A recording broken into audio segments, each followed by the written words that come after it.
Good evening, quiet travelers. Tonight we'll unroll the forgotten corners of war. The tiny routines, the half-erased footsteps, the patient work no trumpet ever praised. If slow, dusty stories help you drift, tap like and subscribe. It keeps our lantern lit for the next wanderer. Let me know in the comments where you're listening from and what hour your clock is whispering. It's comforting to watch this sleepy regiment march across time zones. Now lower the lights, loosen your thoughts and follow me softly into history's overlooked trenches. You lie on a hemp-woven pallet inside the cramped barracks of Dara, the easternmost citadel of the Byzantine Empire, as the year 607 CE drags, itself toward another raw Anatolian winter. Your straw mattress crackles with every breath you take. Each twig embedded in the stuffing seems to keep its own little watch. By now you know the timetables of creaking wood, first watch, second watch, dawn watch, 3 nights' worth of fatigue parceled into one. The garrison's lamps are whale oil imports, carted almost 900 miles from Constantinople. The Quartermaster writes, 48 libra used, 47 remaining in a leather ledger no one else bothers to read. You remember seeing him carefully ink the figures with a reed pen trimmed so often it resembles a toothpick. The smell of the ledger's green gall ink mixes with damp limestone and the sour musk of 50 soldiers who own only 2 tunics apiece. Yet these are the unheralded numbers that hold empires together. Candle counts, ration weights, shoe nails, hammered into hobnailed boots. You are Niketa's son of Philippikos, 3rd spear from the left in the northern wall phalanx when the Persians test the parapets. Your daily kit is plain, a quilted Klebanian vest filled with flax, a battered iron helmet that once bore a horsehair plume but now shows only 2 cracked bronze rivet holes, a short spather sword with 1 nick so deep it catches threads from everything it touches.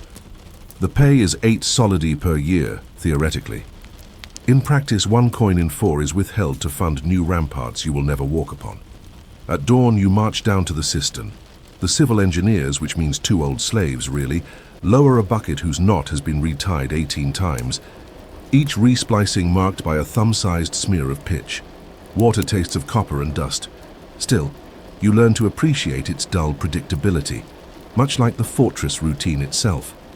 First hour, muster on the parade square, translate shouted Greek orders into Armenian for the local levies. Second hour, file past the armory, exchange, bent pilum tips for straight ones, record 12 pila reheaded, 3 lost. Third hour, rotate to the east wall, count the clouded valley between you and the Persians, 1 goat trail, 3 mulberry groves, 7 abandoned field huts. Each morning's count is identical. Fourth hour, practice rappel ladders with shields that weigh almost as much as the men beneath them. Monotony, the Empire's true shield, dulls ambitions sharper than any sword. An unscheduled distraction, but on the evening of 17th of September 607 CE, an untimetabled light scrawls itself across the sky. You are standing night watch, hands tucked under your armpits to save warmth, when a luminous streak ignites over the horizon. It begins as a pinprick above the Persian mountains and grows into a sizzling plume the length of the Emperor's own hippodrome. The air itself seems to hiss, though that may be the wind rattling the tower banners. You have seen torches, siege fires, and distant villages aflame, but never a torch that moves without a bearer. A child's fear, stifled since your village. Days on the Thracian frontier claws its way back. You squint, take 1 deliberate breath and whisper the phrase drilled into every recruit. Observe, report, do not interpret. But interpretation hunts you anyway. By Rations logic, a heavenly torch means message, and a message that bright must be for generals, kings, or gods. It cannot be random. Your whole life in uniform has conditioned you against randomness. Someone must intend this, and therefore it must signal war. Within minutes, the barracks rumbles. Awake. Soldiers who normally mumble greetings now debate omens with the energy of children over dice games. The senior tribune, Athanasius, appears with a brass lamp that smokes so much it negates its own light. He orders, eyes forward, tongue still. Yet even he fails to keep from glancing skyward every few breaths, as if the comet writes instructions, too fast for parchment. Tedious facts, heavy with meaning. The next morning, Dara's scribes copy the phenomenon into 3 ledgers. Astronomicon Codex, purely positional data. Aster with tail set in the northeast. Angle, 15 degrees above. Horizon, duration 8 turns of the clepsydra. Strategicon supplement, potential military import. Morale fluctuation among recruits noted. Recommend doubling perimeter patrols nightfall until tail dissipates. Account of rations, inexplicably because bureaucracy has no shame. 20 extra sextarii of wine dispensed for calm in ranks. You spend the afternoon sewing a burst seam in your Klibanian. Each stitch must be a soldier's own, because armorers refuse women's work and tailors refuse military pay. The motion is slow, methodical, and infuriatingly dull. Yet, the tug of every thread settles your breathing. You imagine the comet while you stitch, tracing its line through cloth. Outside, the blacksmith counts 213 arrowheads quenched in oil, whose temperature is maintained at warm enough, because the thermometer lies 5 centuries in the future. Near sundown, Athanasius reads a dispatch from Constantinople. The emperor. Focus blames the previous week's riots on misaligned heavenly portents. The entire empire, it seems, gropes for meaning in the sky. You watch the tribune's jaw tighten when he reaches that line. Perhaps he too fears meanings, and yet for all the talk of omens, life reduces itself again to provisions. Grain caravans due a fortnight ago have not arrived. Without them, the garrison will live on half rations by mid-October. You calculate flour per man, 9 ounces daily down from 13. Salted goat tongue may outlast bread, but bread steadies the heartbeat. A whisper travels the courtyard. Maybe the comet burned the wheat fields. You know it didn't. And yet you contemplate it anyway because boredom breeds fantasies like heat breeds flies, an old soldier's advice. That night you eat with Maurice, a veteran missing 2 fingers who rarely speaks. He offers a single remark. 34 years ago, when I marched with the excubators near the Danube, a red star appeared for 7 nights. We thought the Avars would trample us by dawn. Instead, nothing happened but a quota increase on hay. He punctuates the memory by blowing into his porridge to cool it. His story is not comforting. It is worse than a warning. It implies omens mean nothing. And if omens mean nothing, then so might courage, prayer, or the emperor's decrees. You would rather fear a sign than admit the absence of signs. To steady yourself, you perform the smallest of soldierly disciplines. You re-grit. Your sandals. Kneel, lift sole, scrape old gravel out, tap in fresh pumice. Each step tomorrow will grip just a fraction better. The procedure is so tedious that no bard will ever sing of it. Yet you suspect an army's survival depends on countless such pumice exchanges. Above, the comet still hangs, though its tail thins. Its glow reminds you of a half-finished fresco from your village chapel, gold leaf halo dimmed by incense smoke. Except this halo is upside down and dripping starlight. You think of your mother's single piece of advice before you left for the front. A soldier's first duty is to outlive the rumor of war. Documents dust and doubt 2 civilian scholars arrive from Antioch to view the star. They unpack scrolls covered in shorthand Greek numerical tables, columns for heliacal risings, obliquity corrections, and dates of previous celestial signs. One parchment lists a sighting in 531 CE, another in 451 CE. They argue about orbital periods while leaning on a crate labeled Nails 800 count. You overhear snippets. If the Saracens also report the star, then its declination is too southerly for northern tribes, and perhaps the omen is intended only for us. Nothing is intended, you want to shout. Stars intend nothing. But the thought dies because you still glance at the tail whenever you think no one notices. Everyone pretends disinterest, like gamblers walking past dice they cannot afford to throw. The chronicle of mundane heroics. Meanwhile, a new order arrives. The fortress must inventory all copper fastenings, hinges, clasps, bridle bits, to determine what could be melted into arrowheads if war does break out. You are assigned Storehouse B, a stone vault that smells of horse sweat and pitch. You record 87 iron-shod wooden chests, contents unknown, nailed shut, 642 copper rivets, already greening with verdigris, 3 ceremonial helms, silver inlay flaking. You copy each figure twice, 1 scroll for Dara's command, 1 for Constantinople's central quartermaster. Whenever your reed pen sputters dry, you chew the tip, coax the fibers apart, and dip again. Eventually, the comet fades in late dawn glare, and for a moment the ledger lines feel more concrete than the heavens. Yet just before your shift ends, a wedge of pinkish light reappears on the eastern horizon. Is it sunrise, a mundane certainty, or the comet's tail igniting anew? The answer hides behind the next breath of wind that clears the clouds. You stare, half blind from fatigue, willing the sky to reveal whether the Omen still speaks or has finally hushed. If the comet lingers, does that seal war? If it burns out, does that promise peace? Or does true danger reside not in the heavens, but in every underestimated ledger line, the unpaid soldier, the uncounted loaf, the unwritten order that erodes an empire from within? And so you watch the sky, asking yourself a question no officer can write into orders. Is the Omen up there, or is the Omen in us? Dawn arrives late in Dara, not because of time, but because of shadow.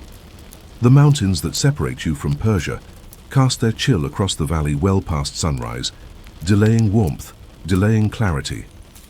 The comet's tail, what little remains of it, is now faint, a ghostly smudge easily mistaken for a cirrus streak or a soot smear on a dirty window.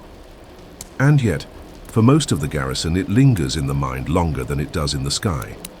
You begin the morning not with sword practice or formation drills, but with a task so unceremonious it might not be considered soldiering at all: counting. Copper hinges for siege gates. Each hinge must be noted, cross-referenced with rust status, and ranked for melt potential.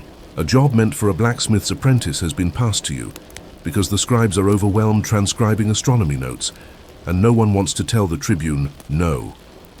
There's something humbling in it.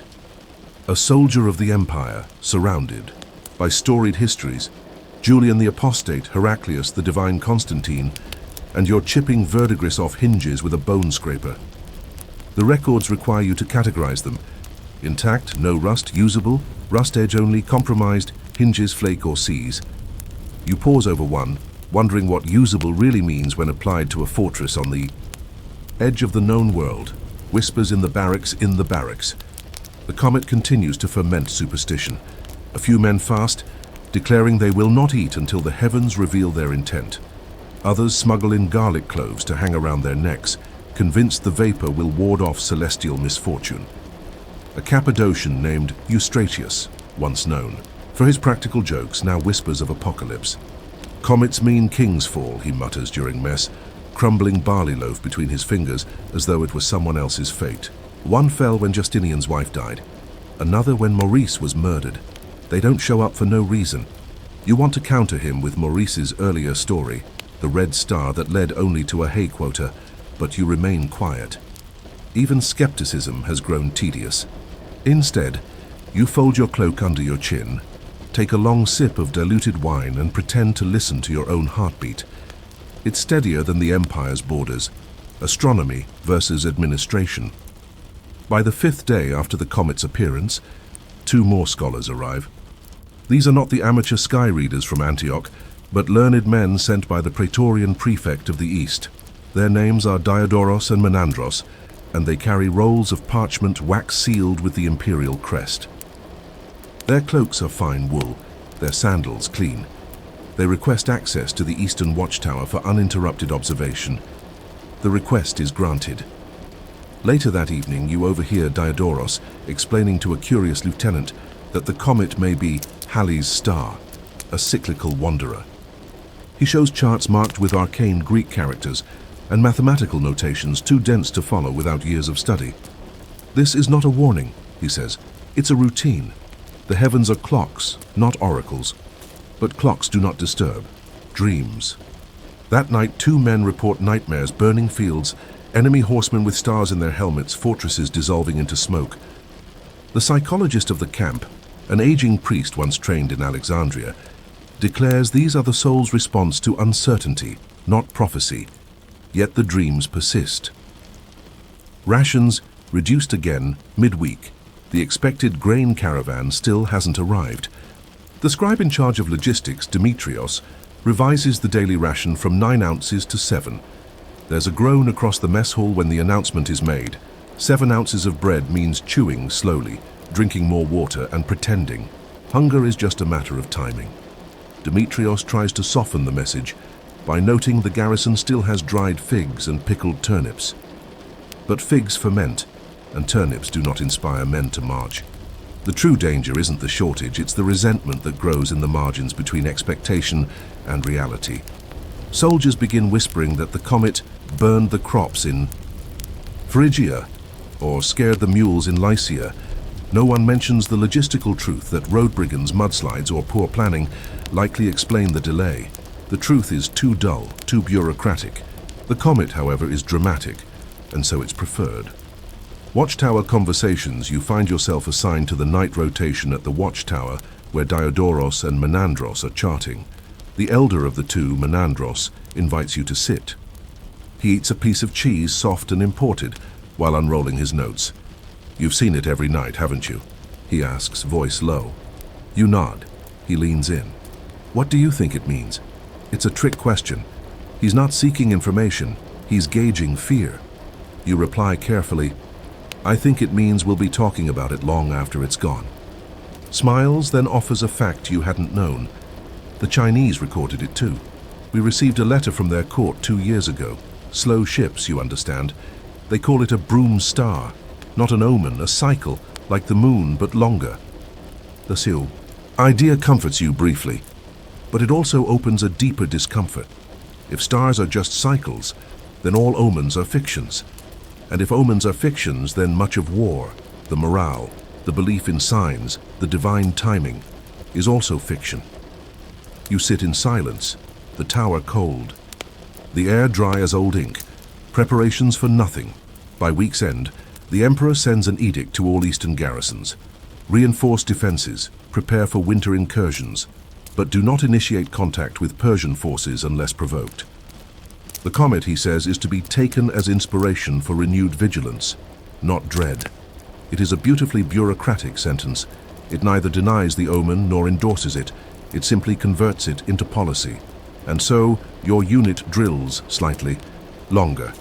The walls are scrubbed with lime, patrols are doubled, yet not a single arrow has flown, not a single horn has sounded from across the ridge. No Persian soldier has approached the valley. Instead, your hours are filled with the inventory of caltrops, the smoothing of dry sandals, the counting of sling stones. You clean your blade, rewrap the handle, re-oil your cuirass. You write your name, Nikitas, son of Philippikos, on the inside of your helmet in case of death. A routine that feels more symbolic than necessary. An argument. Between guards one night, a heated debate erupts near the northern wall. Two guards argue over whether the Comet's fading tail has shifted direction. One insists it points east now, toward the desert, a sign the Arabs may soon rise. The other claims it now slants downward into the sea, a sign of an impending naval. Betrayal, you step between them, not with authority, but fatigue. It's a cloud, you say, and tomorrow it'll be another cloud. They go quiet, shamed more by your indifference than any logic. Yet in truth, part of you had also been watching the direction, not for war, but for meaning. And perhaps that is what no military rank can expunge from the soul. Writing the chronicle, you've taken to recording your thoughts on scraps of discarded parchment. You don't know why. Perhaps you hope someone in a future garrison will read them and find comfort in your boredom. Or perhaps you fear forgetting what this week felt like. A mixture of dread and daily routine, of celestial events and shoe repairs. Your entries are plain. We recounted the pilum heads. 9 were lost. Requisition forms sent. The new fig barrels are sour, mold on top. We scraped it off and ate anyway. Comet tail now just a pale smudge. I tried not to look, I failed. Maurice claims comets mean nothing, but he stared at the sky until dawn. The calm that follows, after 10 days, the comet disappears completely. Not with fanfare, not with prophecy fulfilled, but with sunrise. One morning it's there, faint. The next it's gone. And what's left? A few letters, a change in patrol, schedules, 3 soldiers now wear garlic full-time. 1,000 fig seeds stuck in molars. The mountain fog, as indifferent as ever. Life continues, and you ask yourself, perhaps more seriously than before, did the comet change anything at all? Or did it merely reveal what was already fragile, already waiting to crack? Weeks have passed since the comet vanished from the skies above Dara. The stars have returned to their familiar patterns, and the garrison has returned to its rhythm. Guard rotations, ration line grumbles, and the endless repair of wooden scaffolds that no siege has yet tested. But something in the fortress feels quieter, not in volume but in certainty. Gone is the nightly upward glance, the hushed discussions about omens, the slow nods of superstition masquerading as strategy. Even the garlic necklaces have begun to disappear. Soldiers remove them the way children. Forget superstitions once daylight proves their monsters false. But the memory of the comet lingers, not as prophecy, but as a question unanswered. A letter from Constantinople one morning, the camp receives a bundle of imperial messages wrapped in treated leather. You are not on courier duty, but you happen to be seated nearby when the scrolls are opened. One contains a memorandum from a bureaucratic office whose name no one can pronounce, the Bureau of Celestial Irregularities and Superstitions. The letter is short, dismissive, and filled with imperial confidence. The recent sighting of a fiery star, previously feared to signal divine displeasure, has been formally identified as a cyclical phenomenon with no discernible political or military consequence. Garrison commanders are hereby instructed to suppress idle speculation and reinforce troop morale through drill and divine service. There is no mention of the food delay, no word of the Persian border, no concern for how the omen affected sleep or soldiers' dreams. Just certainty, the kind that comes from distance and desks, from men who file answers without living the questions. You almost laugh. Maurice falls. Ill soon after the letter arrives, the old soldier Maurice collapses during a shield drill.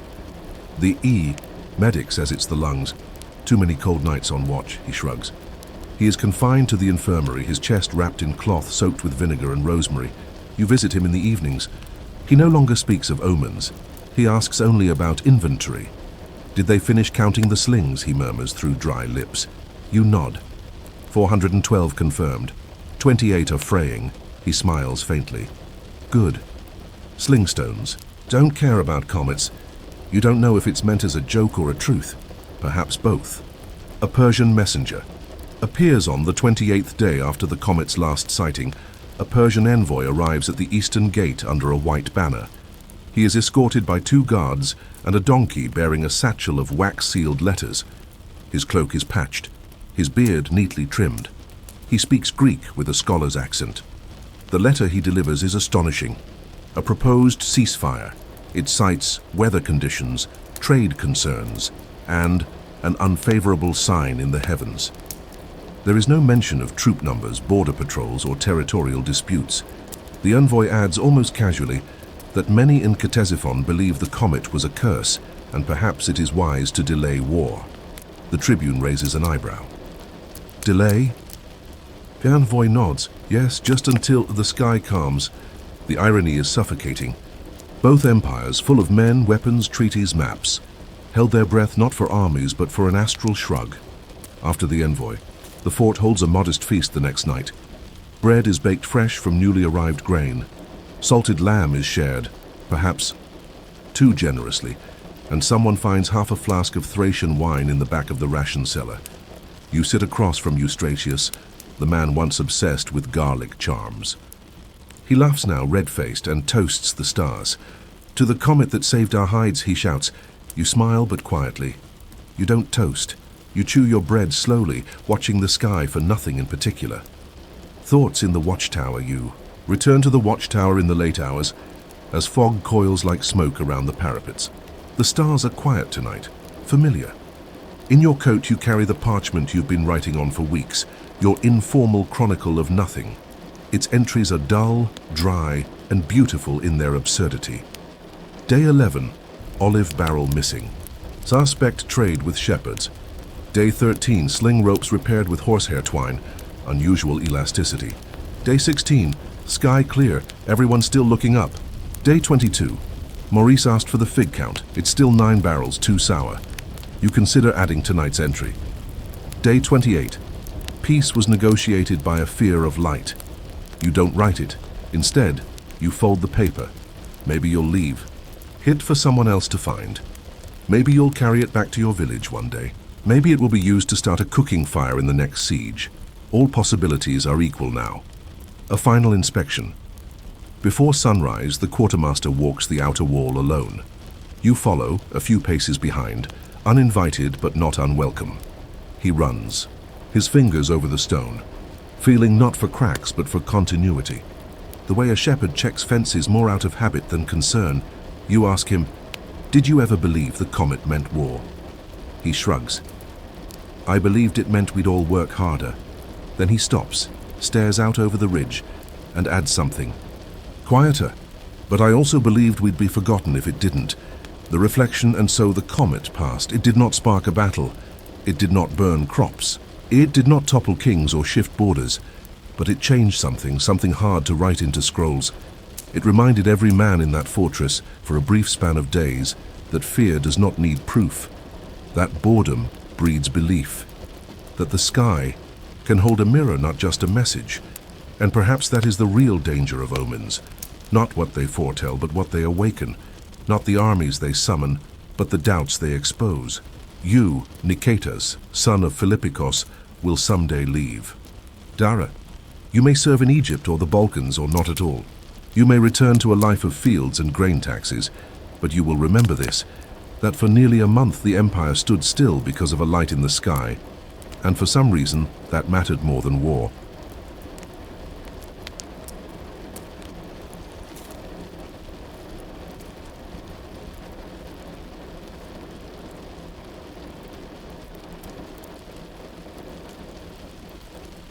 The Anatolian wind carried no urgency in the winter of 1603, yet the fortress city of Harput held its breath just the same.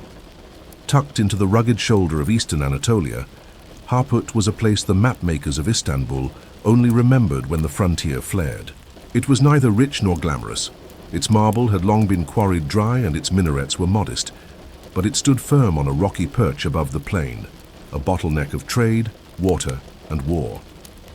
The Ottomans had held Harput for nearly a century, by then inherited from the collapsing Akoyunlu domains like an unwanted heirloom. But in that winter, rebellion crept along its roads like frost.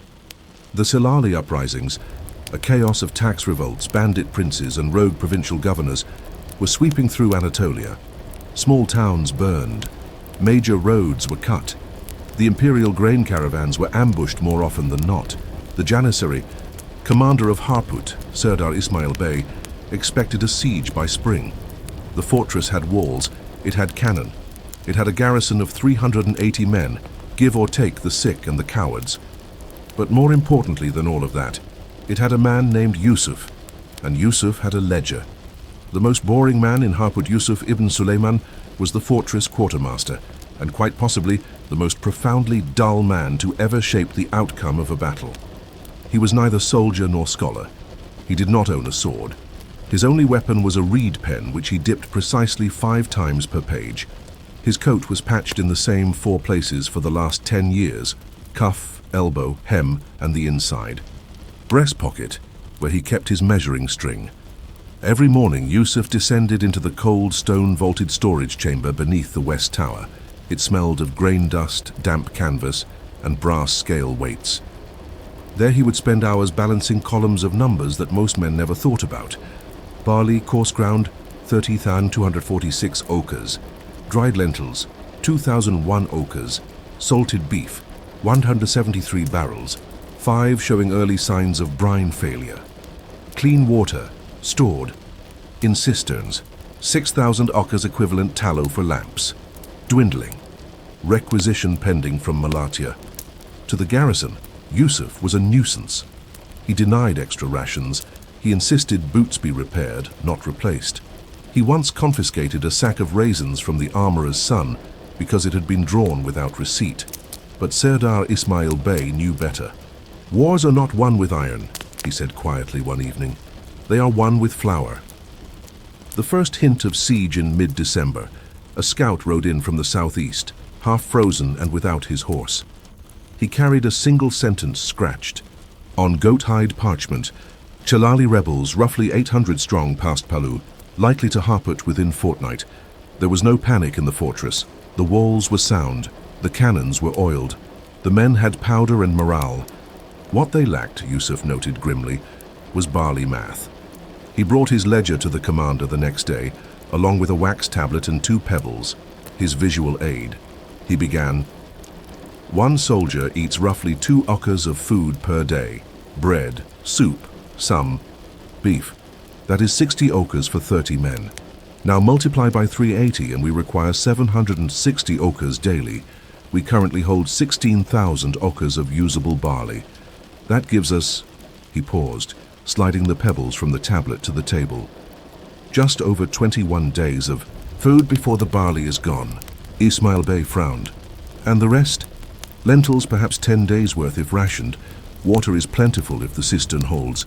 Meat will spoil if the salt fails. I've removed 3 barrels already. And after that? We eat rats," Yusuf said plainly, "or each other." Grain dust and calculations. Yusuf doubled his inspections. He had the grain bins reweighed. He ran his fingers through sacks to check for moisture. He marked the humidity with charcoal ticks along the wall. He slept little. Even his coughs, which had become more frequent in the cold air, were timed between calculations. His pages filled with the sort of detail only another quartermaster could love. Barley loss to mice, 3 okas weak, plug crevice near West Bin. Spoiled lentils discarded, 14 okas, smell sulfur. Brine integrity restored with 2 okas of salt scraped from cistern ring. He ordered firewood conserved, which meant shorter cooking times. This, in turn, led to more stomach illness among the younger troops. Yusuf recorded that too. 4 men ill, likely undercooked lentils, recommending meal rotation, raw onion, plus dried bread alternating with grain soup. The fortress now ate to survive, not to enjoy. Stews were thinner. Bread was denser. No one went hungry, not yet. But men began to dream of honey and roast meat. And still the rebels did not come. The psychology of a siege. By late January, the waiting had grown heavier than the cold. The rebels were delayed, perhaps by snow, perhaps by their own poor planning, but Harput could feel their presence in the silence beyond the ridges. Every creak of timber, every gust of wind in the arrow slits felt like a whisper of siege to come. And in that pause, morale frayed. It wasn't fear of death, it was fear of duration. Men knew they could hold the walls for a week, maybe 2. But for a month? 2 months? Longer? The rumors began, "Yusuf is hoarding the good flour. There's a secret stockpile in the East Tower. The commander eats roasted almonds." None were true. All were believed. So Yusuf did what no one expected. He invited the men in groups of 10 to the storeroom. He showed them the bins, the tally marks, the moisture seals. He showed them his ledger, explained the arithmetic. He even let them weigh a scoop of grain for themselves. Afterward he wrote, "Transparency rations fear better than opium." A surprise visitor in early February, a merchant caravan appeared from the north. 3 ox carts, heavily guarded, with imperial sigils from Erzurum. They bore barley, sacks of flour, a dozen wheels of cheese, and most precious of all, ink, wax, and new parchment. The commander greeted them with gratitude. Yusuf greeted them with suspicion. He examined every sack, unrolled every scroll. He documented it all. Then he asked the merchant, a round man with ink-stained fingernails, "Why now?" The man smiled. "Because you're the only fortress that sent accurate ledgers to the provincial court. They believe you'll still be standing next month." Yusuf blinked. No one had ever praised his work before. Not truly, he didn't smile. But that night, he sharpened his pen blade more carefully than usual. And he wrote a new header in his book, Addendum Siege Preparation Revised. A winter reflection snow fell for 6 days after the caravan arrived. The rebels still had not come. The walls had not been tested. The cannon had not fired. But inside the fortress, the stores were better counted, the soup slightly thicker, and the fear marginally duller. A young recruit asked Yusuf, "Why do you count so much, sir, if nothing happens?" Yusuf paused, then replied, "Because nothing only lasts when someone counts everything." And yet, beyond the hills, something was finally stirring. Tracks in the snow, smoke beyond the ridges, a rider without a saddle, seen in the distance. The siege delayed for months was finally coming, and Yusuf, reed pen in hand, adjusted his estimates once again. But how do you measure what will happen when the enemy arrives? What page records the hunger yet to come, or the chaos when numbers fail? The siege of Harput did not begin with a trumpet call or the hiss of arrows from shadowed hills. It began with a horse carcass, slumped near the southern slope, frozen solid and stripped of saddle. No rider, no blood, no tracks remaining in the churned slush. Just one horse and the quiet knowledge someone had been here. By the time the night patrol spotted a fire flickering on a distant ridge, Yusuf had already recorded the date, the time, and the exact wind direction. He did not mark it as attack imminent. He marked it simply as enemy visibility confirmed, wind east-northeast, reinforce flour bins. The siege begins by dawn, scouts returned. The rebels, Silali raiders in wool and desperation, numbered perhaps 600, 800, lightly equipped, but more than enough to encircle Harput. Their strategy was clear: starve, wait, and overwhelm. Inside the fortress, there was no panic. There was just a tightening of procedure. The cisterns were sealed and inspected. Ration logs were locked in iron-bound chests. Cooking fires were moved to lower-level hearths to avoid giving away activity to enemy lookouts. The northern watchtower was doubled in personnel. Yusuf noted they now consume 23% more barley due to overnight shifts. He also began a new section in his ledger, with larger, more deliberate headings. Siege log day 1 water sufficient. Barley allocation 700 okas day. The garrison adjusted to siege life the way a body adjusts to cold, slowly, painfully, and in stages that eventually feel normal. The ration. Regimen, under Yusuf's direction, food was now issued by spoon, not sack. He measured down to the quarter oka, weighing crusts of bread against scraps of pickled radish. The cook, a sarcastic man named Hakim, grumbled, "I used to boil soup, now I calibrate it." Yusuf responded without irony. Accuracy is dignity under pressure. Some men refused second servings of thin broth, hoping to preserve their strength. Others bartered tallow for extra lentils. One night, 2 janissaries got into a brawl over dried figs. Yusuf recorded both incidents with maddening calm. Day 5. Altercation over caloric value of fruit. Resolved without injury. Recommend sealing. Figs in armory bin. By day 7, the fortress was no longer eating for fullness. It was eating for function. The enemy makes noise on. The 10th day, the rebels tested the walls, not with assault, but with drums. From dusk until nearly dawn, they pounded a slow, uneven rhythm. Not enough to inspire fear, but enough to shred nerves. It felt like a heartbeat out of sync with the body. Soldiers could not sleep. The carpenter complained of sawdust hallucinations. Even Yusuf found himself dipping his pen in ink he didn't need. He wrote, "Drum beats, no breach. Sleep hours reduced. Morale, vulnerable." The commander asked if wine might be issued for morale. Yusuf refused. Wine will lower vigilance. Hand-raise rations, but it will quiet the nerves. Then issue quiet, not wine. The commander laughed. "Is that recorded too?" Yusuf looked up. "It is now." Spoilage and salvage on day 14. Yusuf discovered that 3 barrels of lentils had grown white mold, likely due to a split in the plaster lining of the western store. The mold had spread to the 4th barrel before being contained. He did not panic. He documented the rate of decay, removed the affected portion, and created a mash that could be boiled and strained. "Nutritionally functional," he wrote, though organoleptically unpleasant. He also instructed the guards to cover the storehouse wall with goat tallow and lime, sealing the moisture before it spread further. The guards grumbled. He thinks mold listens to paint, but followed through. The next day, Yusuf visited the storage himself and sniffed the remaining barrels. They were clean. The first casualties on day 17. A scout was hit by an arrow while trying to slip past enemy lines.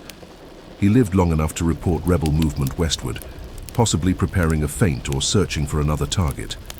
His blood pooled beside the south gate. Hay Stonecutter later said it seeped into the cracks of the wall where it would stain for years. Yusuf said little. That night, he simply wrote, "First man dead, morale shifted, men quieter, bread untouched." Day 17, barley usage, down 4. Ocus.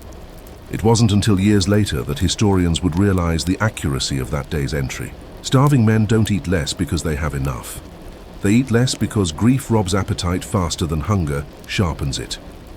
A visit from the Imam on day 20th, the fortress Imam, a thin man named Sadiq, approached Yusuf with a quiet request, to inspect the store of ink and parchment. "Why?" Yusuf asked. "Because we may need to write last letters," the Imam said. Yusuf nodded. He handed over 4 sealed rolls, each labeled by date and weight. "Write clearly," he said. "Ink costs more than barley these days." The Imam paused. "You do not seem afraid." Yusuf blinked slowly. "I am too busy measuring fear to feel it." The weather turns on day 23rd. A heavy sleet storm rolled over Harput. Visibility dropped to a few paces. The rebels stopped drumming. Cooking fires inside the fortress struggled to stay lit. Bread froze in storage. Yusuf spent the day calculating fuel burn. The barracks would need 2.3 ocas of wood per room per day to maintain warmth above freezing. He created a rotation, room, fires active in intervals, shared sleeping cloaks issued in pairs. He scribbled in his margin, "If siege fails to kill us, frost might." A crack in the wall day 26. The rebels finally made their move. At dawn, a thunderous noise woke the garrison. A section of outer wall near the northwest bastion had buckled, not from attack, but frost expansion in the stone. The rebels saw it. They surged. The garrison scrambled. Cannon crews manned the breach, archers filled the tower windows. Oil was heated. The kitchen staff threw boiling soup at the attackers. The assault lasted 22 minutes. 7 rebels dead. 1 cannon damaged. 3 defenders injured, none fatally. Wall held, but Yusuf's day did not end with casualty counts. He spent the afternoon reviewing tallow usage, calculating how much fuel had been lost in that single defense effort.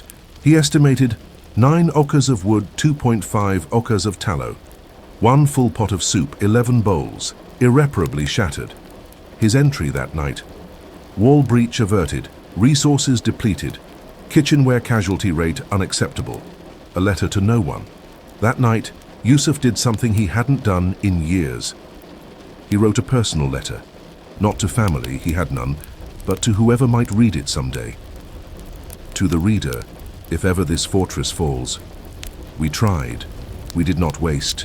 We did not fear. We did not lie. We simply counted and counted and counted again. And by counting, we stayed alive one more day. He folded the note, placed it between 2 pages of the ledger, and sealed it with wax. Not as a goodbye, but as a footnote to survival. The unexpected withdrawal on day 28th, scouts reported movement on the ridges. By nightfall, the rebel campfires were gone, not because Harput had repelled them, but because they had run out of supplies themselves. Their gamble had failed. They had tried to outlast a city with a man who counted everything, and they lost. Inside the fortress, there was no celebration, just tired men remeasuring barley. Yusuf's final siege entry was as unemotional as the rest, enemy departed, walls intact, grain remaining, 2,113 ocas, cheese 7 wheels, morale stable, ledger complete. But in the margin, he wrote a single word larger than all others: endurance. And what if Harput had not had Yusuf? What if a spoon of barley, a miscounted sack, or a mislabeled bin had broken the siege from within, without a single sword raised? The Salali rebels were gone. Their tents had vanished like breath in winter. The smoke that once curled on the hills no longer marked their presence. And yet, even in their absence, the siege remained. In the minds of the garrison, in the routines, that could not be unlearned. And in the ledger that still tracked every mouthful of food like the enemy might return tomorrow. Yusuf knew better than to celebrate. He did not toast. He did not smile. He did not request wine. Instead, he added a new section to his log. Post-siege adjustments, Phase 1, accounting for survival. He began with the numbers. The fortress had survived, 28 days under siege, 8 confirmed deaths, 2 illness, 1 from fighting, 5 from pre-existing. Conditions worsened by cold and rations. 3 wall breaches prevented 0 successful enemy infiltrations. Inventory loss. Approximately 21% of pre-siege stock more. Importantly, Harput still held 2,113 acres of barley, enough for 9 days at full ration, or 14 days on siege schedule. The barrels of lentils had stabilized. The mold had not returned. The tallow supply, however, was nearly depleted. Just 3 wax rolls remained for both lighting and sealant. The ink, Yusuf noted with irony, might run out before the grain did. He dipped his pen with reverence and wrote, "Victory by restraint, not retaliation. Fortress status intact by measure, not might. The reopening of the gate." 3 days after the rebels' withdrawal, the southern gate creaked open for the first time in nearly a month. The hinges had frozen into their sockets. It took 6 men, a winch, and boiling oil to loosen them. The act felt ceremonial, as if Harput had blinked after holding its eyes shut too long. A small scouting party left to assess the rebel path. They returned with reports of discarded supplies, burned canvas and frozen dung heaps. The Silalis had left in haste. They had left because they underestimated grain. As the gates opened wider, a strange sound echoed across the plain. Silence. No traders, no refugees, no returning caravans, just wind and the lingering smell of ash. Yusuf stood near the threshold but did not cross it. Instead, he handed the sergeant of the gate a folded paper. Gate reopen inventory form, V1, rebuilding. Order now came the quiet labor of recovery. Harput had not fallen, but it had strained.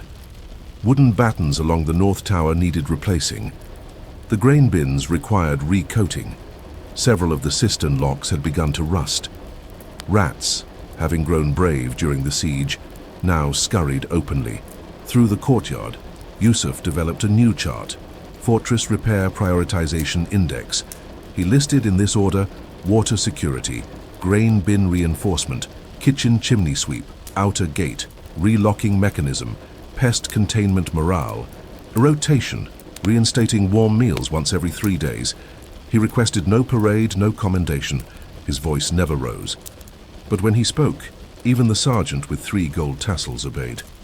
The commander's recognition, Ismail Bey, summoned Yusuf to his private quarters 6 days after the rebels' departure. The room was warmer than the barracks and smelled faintly, of lemon oil and dust. A small fire glowed in the hearth on the table, a parchment, a bronze inkwell, and a seal ring. "I'm submitting your name for commendation," the commander said simply. "To the governor in Erzurum, possibly even to the imperial court."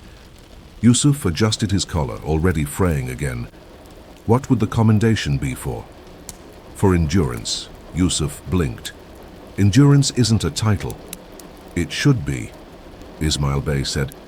You saved this fortress. Yusuf looked to the side. I counted grain, nothing more. That's precisely what saved it. Letters to the Empire. By imperial protocol, all major sieges were to be documented with a formal report. The commander's version focused on troop strength, rebel disposition, tactical success, and the resilience of Harput's garrison. Yusuf's version was different. He attached a secondary document titled Quartermaster Report, Siege Conditions, and Material Losses, January-February 1603. It included 22 pages of flour degradation rate per humidity shift, tallow usage during freezing weather, ink consumption in low light settings, cracked jar lids counted by batch origin, human psychological decline by ration phase. One section included a graph showing bread density versus complaint frequency. Another tracked latrine output versus food type. It was a masterpiece of tedium, and it was, historians now say, the only such document to survive from a non-capital fortress during the Kilali uprisings. An unexpected delivery, In early March, a caravan finally arrived from Malatya. It carried not just food and oil, but books, cloaks and tools. Among the goods was a sealed wooden crate addressed directly to Yusuf.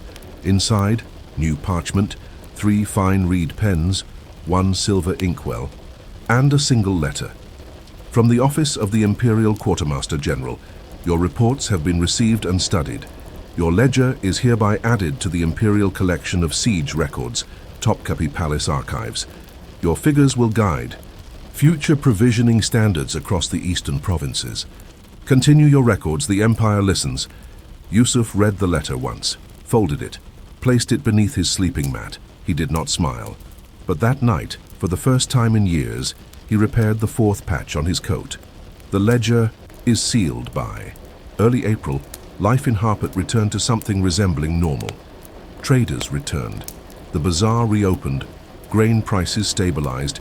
Even the rats retreated to their shadows. On the final page of his siege log, Yusuf wrote, Day 59, walls sound. Stores replenished. Rations returned to normal, no drums, no fires. Ledger balanced, Harput remains. Then, with deliberate care, he tied a cord around the thick bundle of parchment, sealed it with goat wax and stamped it with the signet of the fortress. He placed it in a wooden chest marked simply, Y. Suleiman, Siege Year, Legacy in Numbers Yusuf. Never became famous. His name does not appear in the poems of the age. No statue was carved in his honor. His face never adorned a coin or a banner. But the quartermasters who came after him, across Anatolia, in Egypt, even in the Balkan frontier, read his ledger. They borrowed his formulas. They quoted his entries. They adopted his system of functional, nutritional logs and panic mitigation protocols. And for decades after, when a new siege began somewhere deep in a fortress storehouse, a young quartermaster would light a lamp, open a chest, and find the words, if nothing else, count. Everything. Survival hides in the numbers. So perhaps Yusuf's victory was not in defending Harput alone, but in proving that an empire does not survive by swords alone. It survives in records, in restraint, in the uncelebrated math of the unnoticed. And perhaps endurance, as the commander said, should be a title after all.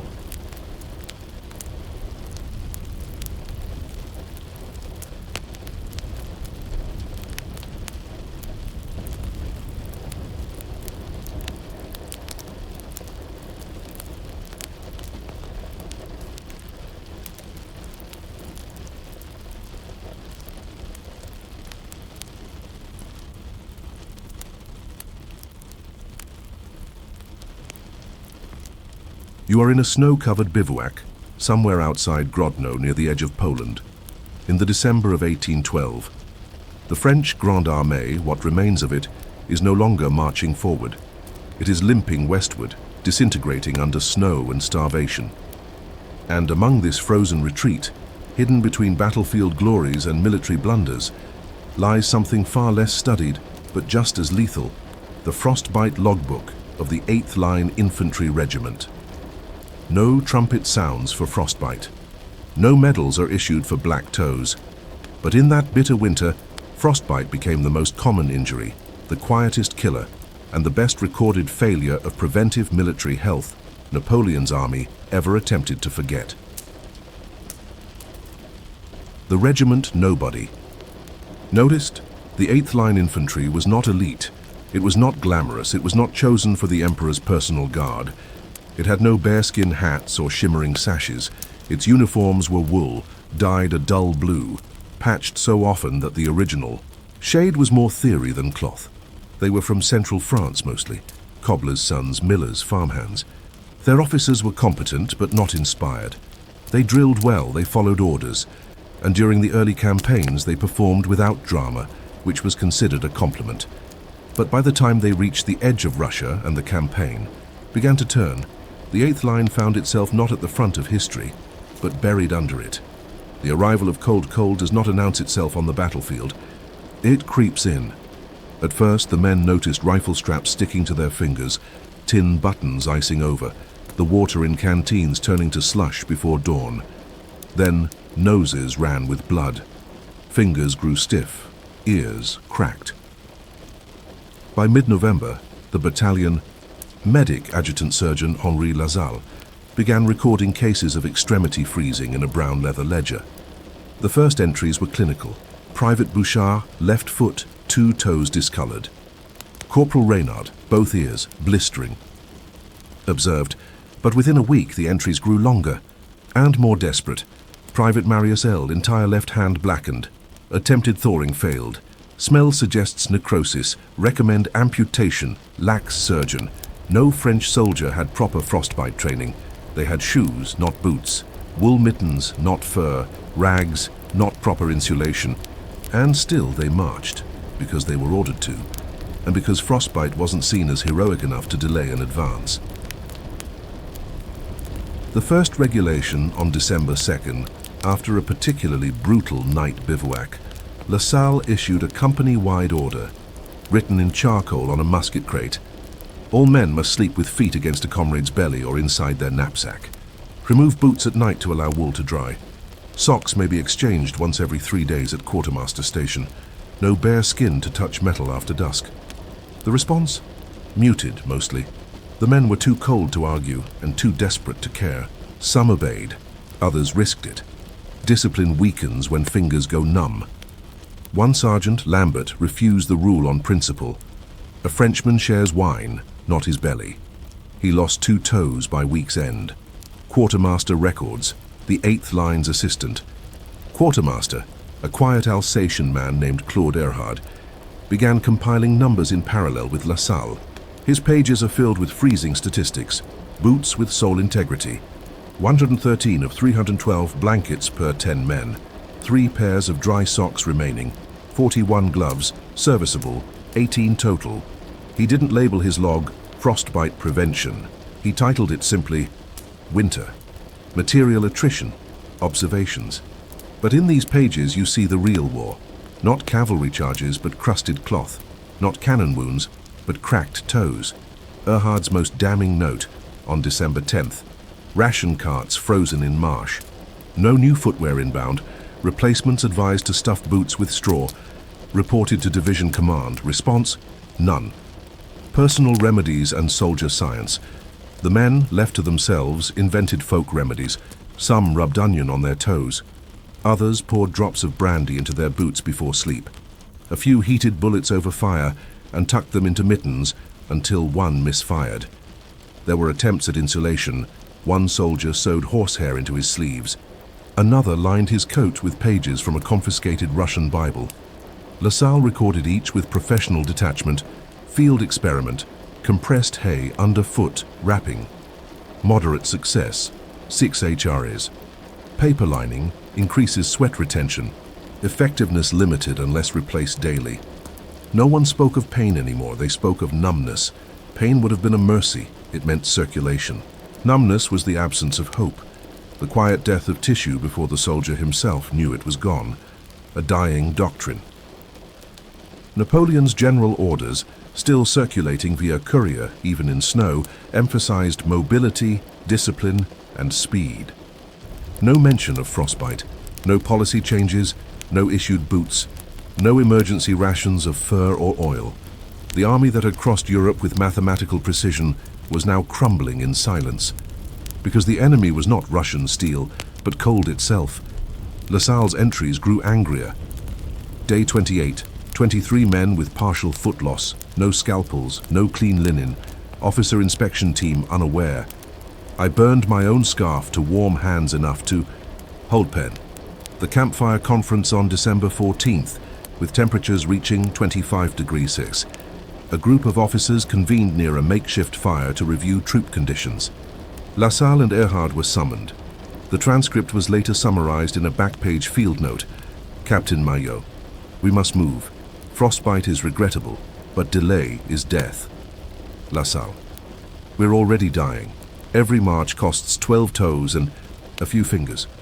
Erhard, only 9 full pairs of boots remain among 2 companies. Maillot, then we march without feet.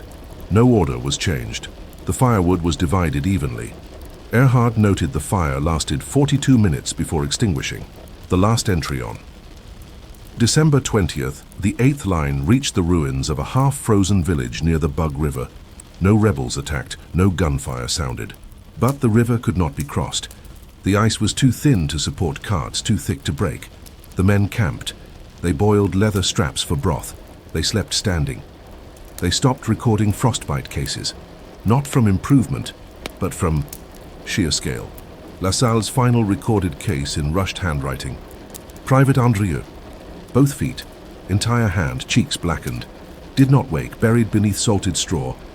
Erhard added nothing that day, only a small margin note, smeared with ink and water. Ink froze, so did everything else. And yet, beyond the corpses and the cracked limbs, these two men, through ledgers and rules and stubborn calculation, tried to fight an enemy no general would name. Not the Russians, not starvation, but the silence of frost and the bureaucracy that refused to hear its crack. The river held, and so did the cold. By the morning of December 22nd, 1812, the 8th Line Infantry had been effectively immobilized for 2 days at the edge of the Bug River.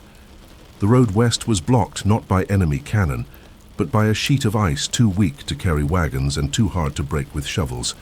Horses stood shivering in place, steam rising from their noses like dying engines. Men no longer slept.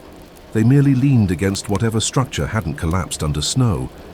And still, despite cracked hands and dead toes, someone wrote it, all down. The ledgers Continue Lassalle's medical book was now so stiff with frozen ink and spit-sealed pages that he'd taken to writing new entries on strips of linen torn from uniform sleeves. He stitched them together with coarse thread and folded them into a rough journal bound by boot leather. Erhard, the assistant quartermaster, still scribbled his numbers inside a fire-blackened notebook, holding it above whatever heat remained, from the embers. He wore rags around his shoes and tied them with meat string. They had both stopped shaving. The men had stopped asking why these two still wrote. "If you're not measuring anything," Lassalle had said, "then what are we dying for?" Division response, a joke in ink on. December 24th, a courier arrived from the rear division. He bore a letter, a formal circular from the Imperial Medical Corps. It read, "All regiments experiencing cold weather exposure are reminded to enforce standard winter protocol. Regular rotation of socks, daily exposure of feet to open air, and the boiling of boots to soften leather." It was as if the directive had been written in spring, by men who had never heard bone snap like wood. Lassalle folded it without a word. Then he wrote beneath it, "Boil boots? We boil bootstraps. For soup." Erhard made his own note. "We've boiled the nail out of my shoe." Captain Mayo drank the broth. Rations by firelight food had become ritual. No longer about nutrition, it became ceremony, sacred, silent, measured. Bread was sliced with the same reverence as a surgeon's scalpel. Cinders were mixed into flour to stretch it. Salt was hoarded in shirt seams. Erhard's ration log now showed daily flour per man, 120 graden meat, frozen horse strips, 40 gradas fat or oil, none brandy. Gone since December 12, he noted. Caloric intake insufficient to support movement. Body cannibalizes itself. Men's waist sizes shrink visibly, shoulders hollow. Yet still he logged. Still he balanced. Still he wrote. The cracked feet of Corporal Janvier. The evening of December 26th, Lassalle was summoned to tend to Corporal. Janvier, a tall man from Limoges, known for his discipline and silence. Janvier had not spoken in days. He simply walked with his company until he finally collapsed while urinating behind a barn ruin. Lassalle examined his feet. The soles were cracked open, weeping fluid. The toes had gone black, curling backward. His boots had frozen to his skin. Janvier's first words in a week. "Don't cut them off. Just let them be." Lassalle made no promise. He wrapped the feet in burlap and boiled snow for steam. It helped little. He wrote, "Function lost. Amputation ideal, but no tools. Keeping him warm is the only kindness left. Fire without flame on."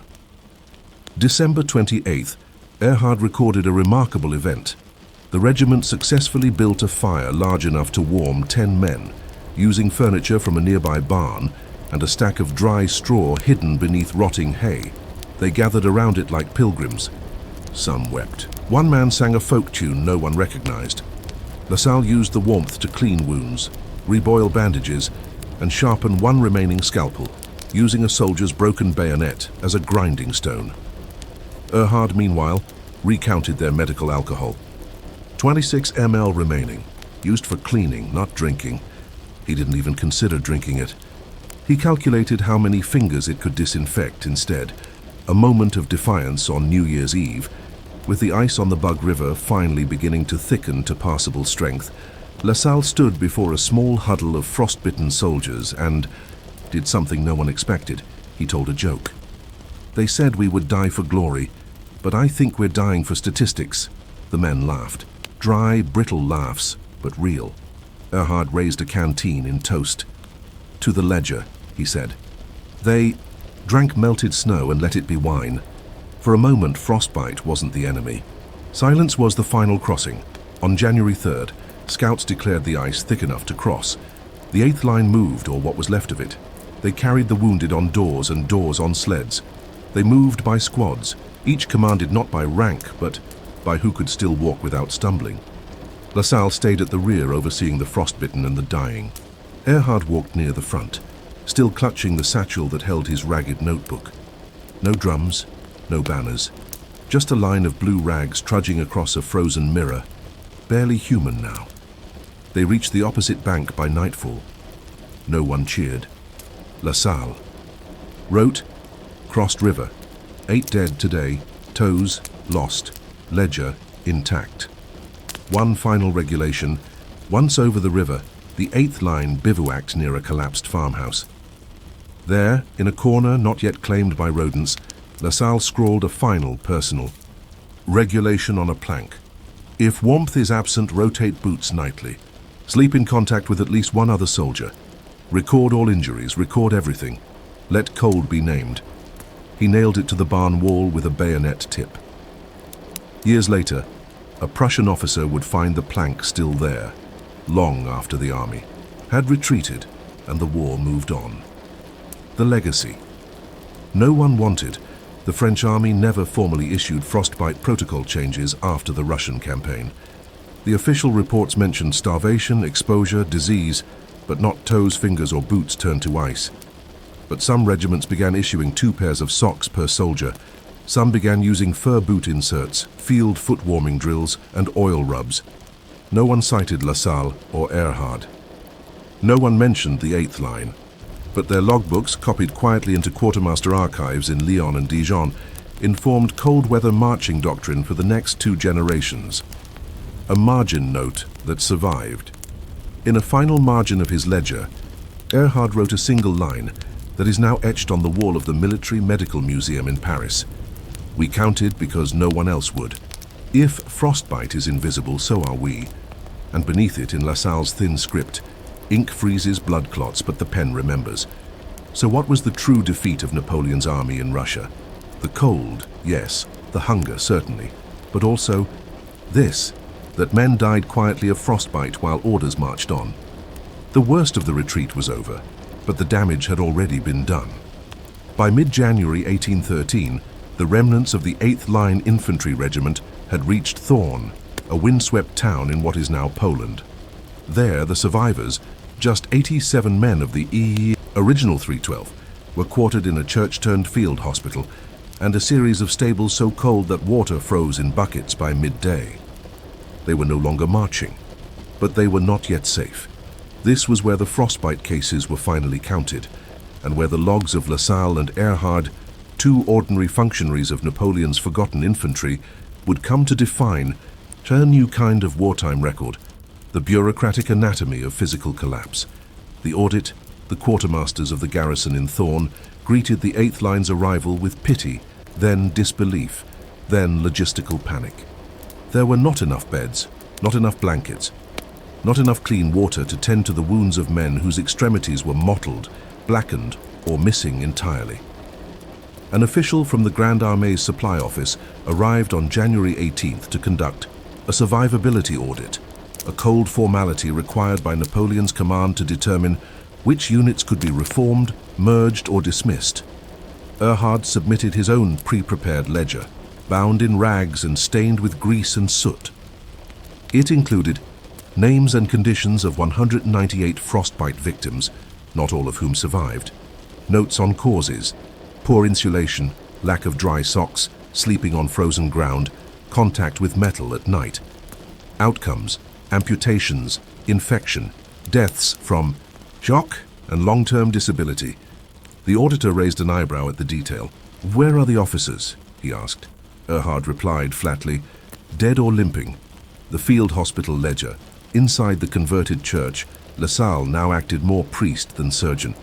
He tended to feet like relics, peeling back layers of cloth, to examine the destruction beneath. He wrote in his final frostbite notebook, "Private Giraud, amputation completed, prognosis poor, but spirits lifted after hot soup."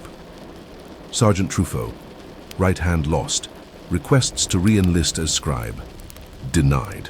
Private Callier, nose collapsed, now covered in wool pad, referred to local herbalist. He numbered every case. Out of 312 men, 211 suffered some form of frostbite.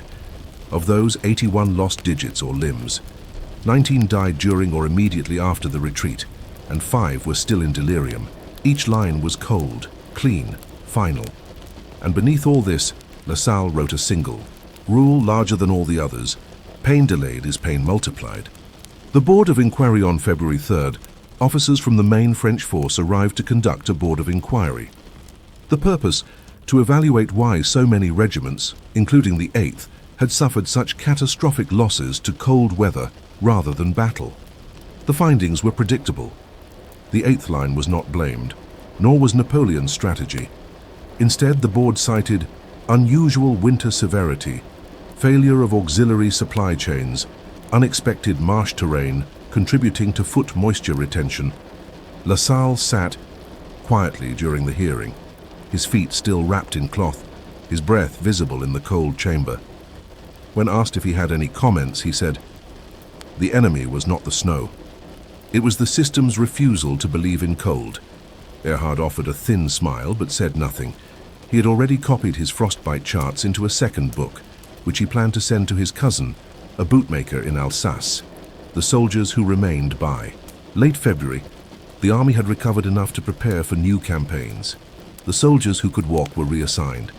Those who could not were discharged quietly, with small pensions or certificates of incapacity. One soldier, Private Jean Morisseau, had lost 7 toes, yet insisted on continuing his service. He carved wooden inserts for his boots and presented them to the quartermaster as proof of mobility. He was denied re-entry, but offered work as a warehouse clerk. Another, Corporal Romain, had lost both ears and one hand. He could no longer hear commands nor grip a musket. He instead taught other recruits how to wrap their feet, how to sleep in pairs, and how to keep boot leather from cracking in frost. Their value, it seemed, was not in fighting, but in remembering. The disappearance of the logs. When the 8th Line Infantry was officially dissolved in March 1813, its flag was burned, its uniforms distributed to new recruits, and its records absorbed into the wider ledger of the Grande Armée. Most of these were standard military documents, casualty lists, pay stubs, armament counts, but LaSalle's and Erhard's frostbite books did not go to Paris. One was lost in transit, never arriving at the Ministry of War. The other was preserved in the estate of a local priest who had treated some of the wounded and quietly collected what he saw as evidence of imperial neglect. That second ledger, Erhard's, is the one that survives today, archived in a dusty room in the Musée de la Médecine Militaire. It contains no battle maps, no tactical notes, no oaths of valor, only entries like wool replacement failed, recommend fur lining, sheepskin, ideal. Boot humidity exceeded safe threshold after 8 HRs apply powder if available. Brandy will not warm toes, only circulates myth. Erhard's return. Claude Erhard did not return to war. He returned to Colmar, where he worked for his cousin in a boot shop. There, surrounded by leather scraps and broken soles, he helped design a new kind of military boot, one lined with sheep's wool with drainage holes and reinforced toes. He filed the design with the ministry in 1815. It was rejected. But the Prussians, when they occupied the region years later, studied his pattern. They adopted it. And in the snowfields of 1870, it was German soldiers, not French, whose boots kept them walking. Lassalle's Silence Henri Lassalle, worn and half lame, opened a small apothecary in Toulouse after the war. He never practiced surgery again. But on the back wall of his shop, above the rows of jars and tinctures, hung a piece of scorched linen stitched with names and dates. The field frostbite log. It bore stains, burn marks, and a single inscription, embroidered in red thread. They did not scream, but they should be remembered. He refused to sell it even when offered coin. He died in 1832 of pneumonia, alone. The log was buried with him, sewn into the lining of his coat. A legacy in silence. No trumpet sounded for the men who lost their fingers and feet. No battlefield crosses were erected for those who froze before they could fight. No epic poem honored the quartermasters and medics who recorded wounds in ink instead of blood. And yet in quiet archives and military hospitals, the influence of their work endures. The frostbite classification system used in 19th century field medicine was adapted directly from Lassalle's linen logs. Erhard's boot design formed the basis for winterwear guidelines, adopted by several European armies in the late 1800s. The concept of environmental injury documentation, recording harm not from weapons but from weather, was formalized after their records resurfaced, not because they won glory, but because they wrote down what others ignored. And so, if history forgets the frostbitten, the lame, and the limping, perhaps it is the ledgers that remember them best. Ink can fail, but not if written with intent. And the cold? The cold will always return. But now perhaps it does so with footnotes.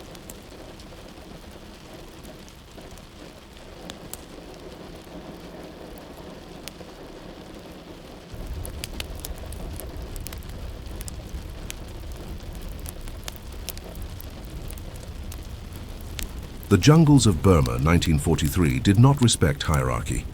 Rain fell without permission, insects outranked officers, and rot, always rot, spread through everything: uniforms, tents, boots, lungs, and morale. The Imperial Japanese Army, once the terrifying spearhead of the Pacific Campaign, had grown thin and hollow. The tide of war had turned.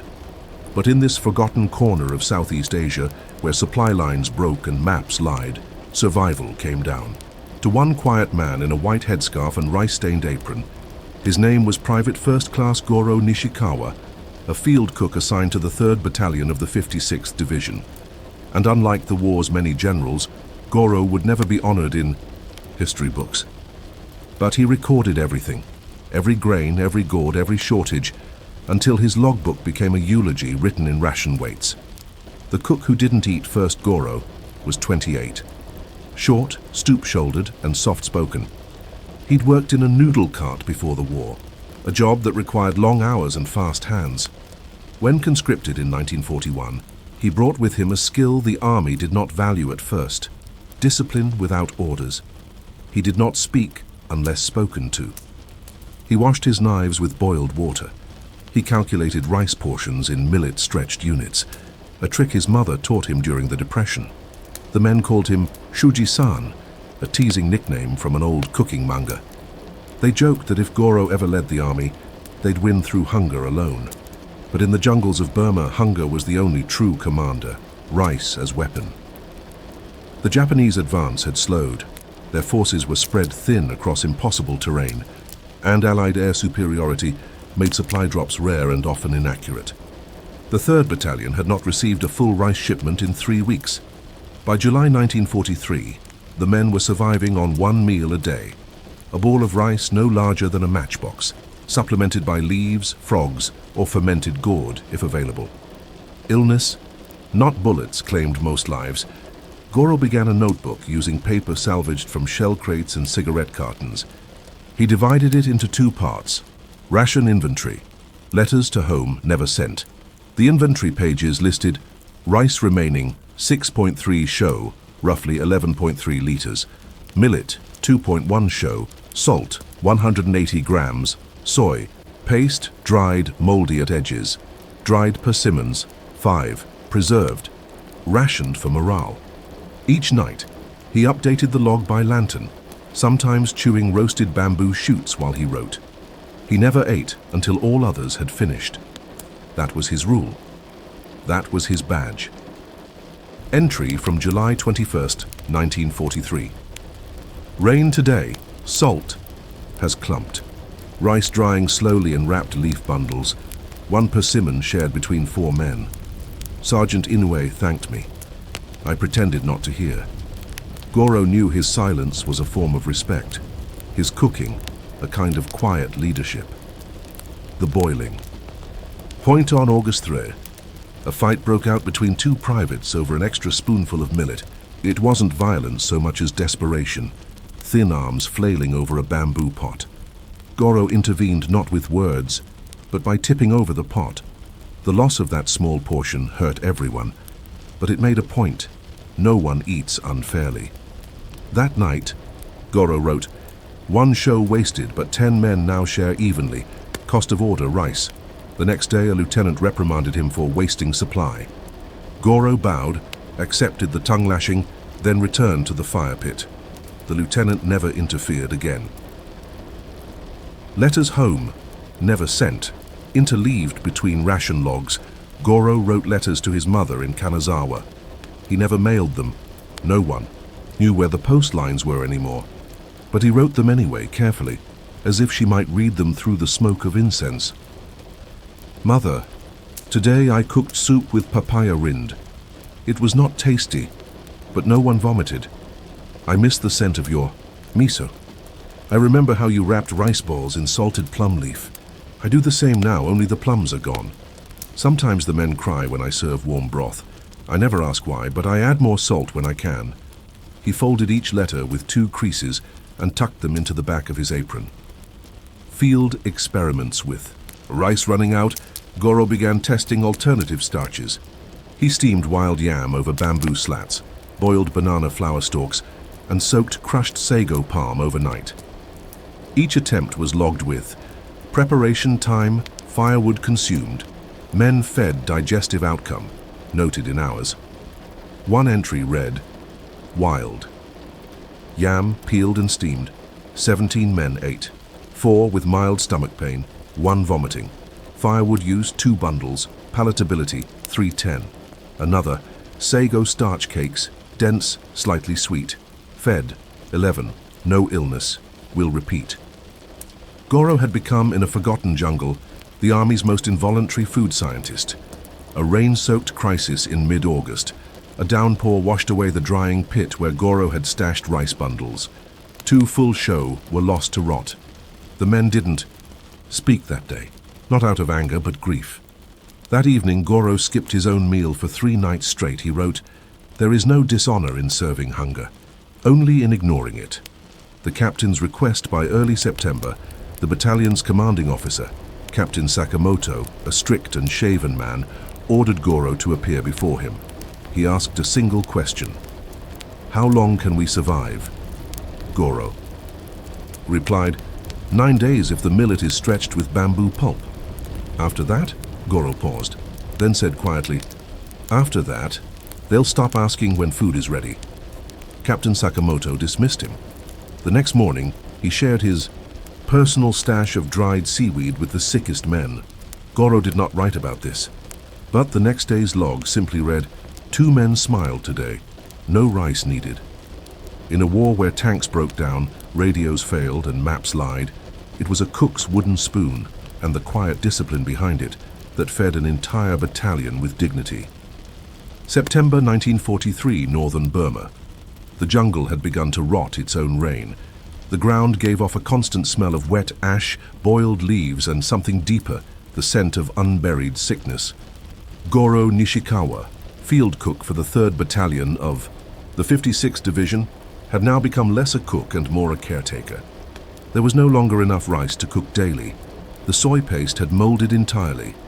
Millet had gone from ration supplement to ration core. And yet, he never stopped writing.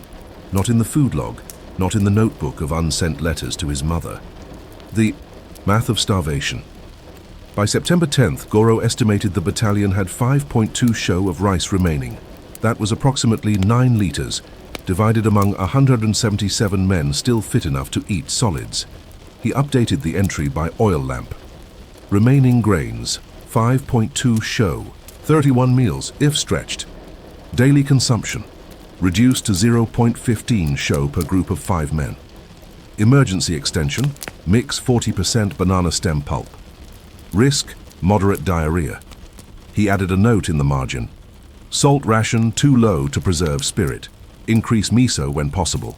If no miso, tell a joke. Jungle illness and quiet medicine dysentery struck fast. A third of the men had it by September 13th. The field medics were few, overworked and under-equipped. Captain Sakamoto ordered boiled water for all meals, but firewood was short. Goro resorted to heating water over inverted helmets, one after another, rotating them like a blacksmith forging hope. In his field log, he marked not just food data, but symptoms. Private Okabe, fever, loose bowels, skipped rice, gave him broth only. Sergeant Kida refused food 2 days, gave soft yam mash with salt rub, smiled once. He had no medicine, but still prescribed warmth. Letter never sent. September 15th, 1943. Mother, the frogs are loud again. They always sing before the rain. I try to boil every drop now. I gave my miso to the young boy, Private Mori. He is very pale. I do not want him to die before he sees cherry blossoms again. Goro's soup ceremony. Despite shortages, Goro created a ritual every 3 days. A shared soup, given not for nutrition, but morale. He would stir whatever was available. Wild papaya, crushed fern roots, even dried fish heads, and serve it in rounds at dusk. The men called it Shuji's stew. One soldier, barely able to sit upright, cried when it was ladled into his helmet. Goro patted his shoulder, then ladled a second helping. He recorded it with care. Soup day, 123 portions served. 5 seconds of silence before first sip. One man whistled after. This was success. A death without complaint, September 19th. Private Mori, the youngest in the battalion, died in his sleep. He had been refusing meals for 2 days. Goro had brought him a warm rice ball, rolled with salt and dried leaf. Mori took one bite, said nothing, and handed it back. That night, Goro burned incense at the edge of the jungle. He tore 1 page from his letterbook and buried it with the boy. He wrote in the margin, "I will never forget how you blinked when I handed you the stew." The rice ball was divided among the sickest. No one spoke during the meal. A logbook turned scripture.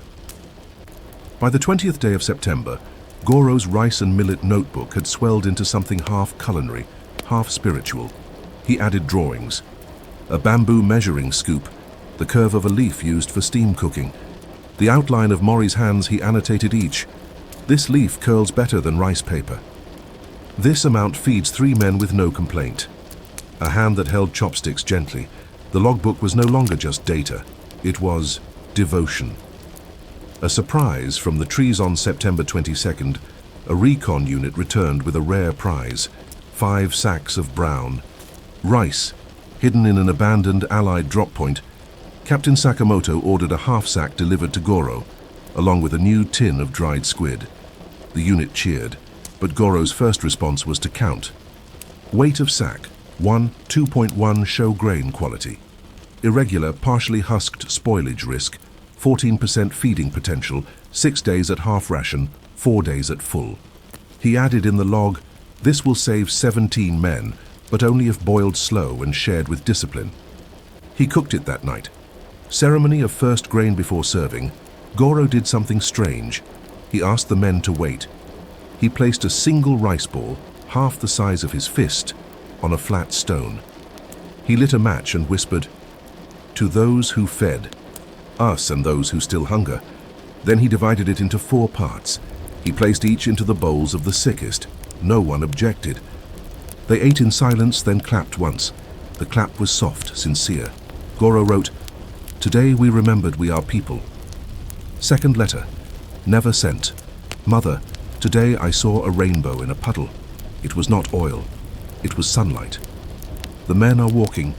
Straighter, some hum. I fed them rice with real broth. I pretended it was your miso. Food is not enough. Despite the rice windfall, sickness still claimed 3 more men by September's end. Goro noted each with a line of rice tally marks. No, names, just space held for them. He wrote, I did not know their birthdays, only that they liked hot broth, only that they asked for seconds. The numbers at month's end final inventory. September 30th, 1943. Rice, 1.6. Show millet, 0.3. Show salt, 80 gron. Usable firewood, 3 bundles. Spoons remaining, 14 letters never. Sent 17 and so. In a jungle where generals disappeared, where maps changed by monsoon, one man held his position. Not with bullets, but with measurements. Not with salutes, but with spoons. October 1943, deep in Burma. The rains were thinning, but so were the men. The jungle around the 3rd Battalion had gone quiet. Not the quiet of safety, but the slow stillness of exhaustion. The birds called less. The insects moved sluggishly. And the soldiers, they moved like shadows. Their packs lighter not from strategy, but from loss. Private First Class Goro Nishikawa, the cook, the log keeper, the silent caretaker, had now been tracking every calorie, every illness, and every moment of shared hunger for over 3 months. His spoon had served more dead than living, and his notebook had become a memorial with page numbers. A commander's visit on October 3rd, Captain Sakamoto entered the cooking shelter at dusk. He didn't speak at first. He simply stood, watching. Goro stirred a small pot of millet and crushed papaya skin over a sputtering flame. After several minutes, he asked quietly, "How many can still eat?" Goro wiped his hands on a cloth. 93. And how many more days? 3. Maybe 4 if we keep mixing papaya stem. The captain nodded, then sat down beside the fire, the first time he'd done so since the retreat began. He looked thinner, his boots wrapped in strips of canvas. He asked Goro almost shyly, "Do you write it all down?" Goro said nothing, then handed him the logbook. The captain read page after page, the ration entries, the names, the soup ingredients, the humorless math. He paused on a drawing of a half-open rice scoop, annotated 0.2 show on life, 0.15 on fatigue, 0.1 on whispers. He closed the book gently. "If we live," he said, "this should be published." Goro replied softly, "It already has been, in the stomachs of every man who stood another day." The last persimmon. October 6th, Goro unwrapped the final preserved persimmon, dried and hidden inside a canister labeled spare wire. It was soft, shriveled, and intact. He sliced it into 13 pieces.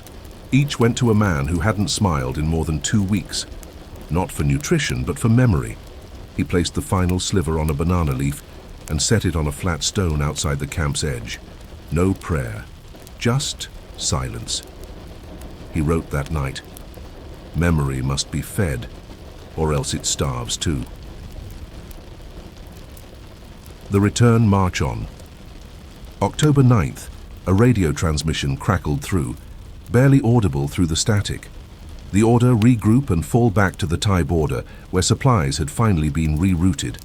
It was a 5-day march through marshes and heat-sick air. Captain Sakamoto gathered the battalion, now only 91 strong, and said, "We go tomorrow, light, fast, silent." He added, as if afterthought, "Bring the cook, bring the book." Goro packed his knives, 3 measuring cups, a rice scoop, and the logbook wrapped in waxed cloth. He left the soup pot behind, resting it upside down on the fire pit. It was black with years of smoke. The march the men walked in silence. 1 mile, 2, 6.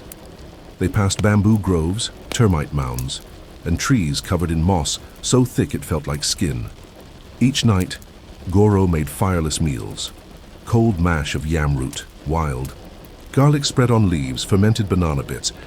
No fire, no complaints.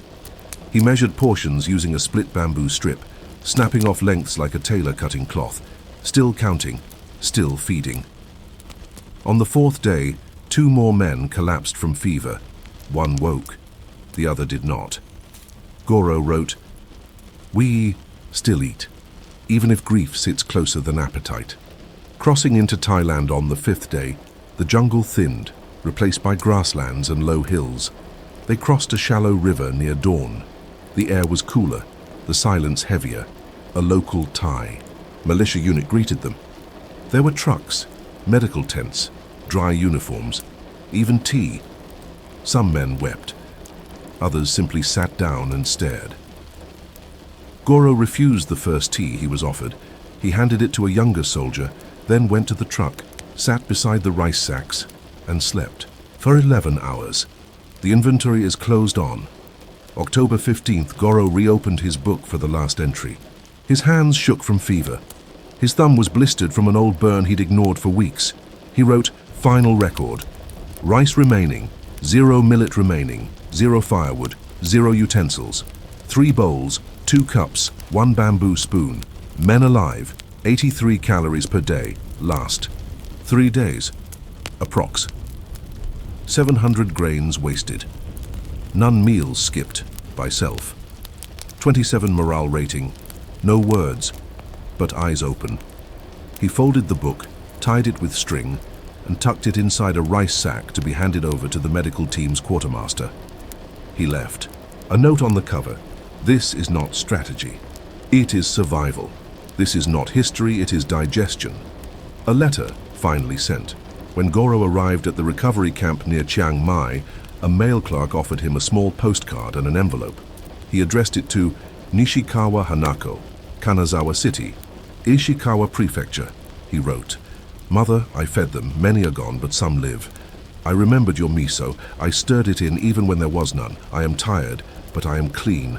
Tell the neighbors I used all the rice, every grain." It was the only letter he ever sent during the war. Legacy and boiled water Goro never received a promotion. He did not speak at any ceremony. But his logbook was copied first by a logistics officer, then by a medical historian. The post-war nutrition manual for the Japanese self-defense forces included sections titled "Meal Extension Through Local," foraging, emotional benefit of soup rituals, caloric loss during march at sub-minimum ration levels, cook discipline and behavioral stabilization in depleted units. None bore his name, but his tallies became standards. His rice math was quietly adopted into post-war military cooking school. A bowl on display in the Kyoto Museum of Wartime Life, one object sits behind glass. A small ceramic bowl, blackened by fire and chipped along the rim. Next to it, a card reads, "Bowl of PFC Goro Nishikawa, Field Cook, Burma Campaign. Used to serve 600 meals under starvation conditions. No grain wasted." Beneath that, smaller script, "Displayed by request of survivors, not government." Final tally Goro Nishikawa. Died in 1986, age 71. He left no children. He left one logbook, one rice scoop, and a record that no one asked him to keep, but which fed a generation with its example. His log ends with a line written sideways along the inside back cover. Even the smallest bowl can hold enough, if served with care. And in the great machinery of war, of battles, flags, and medals, it is sometimes a cook with no rank and a pencil stub who leaves behind the clearest proof that survival is not won by force, but by spoon.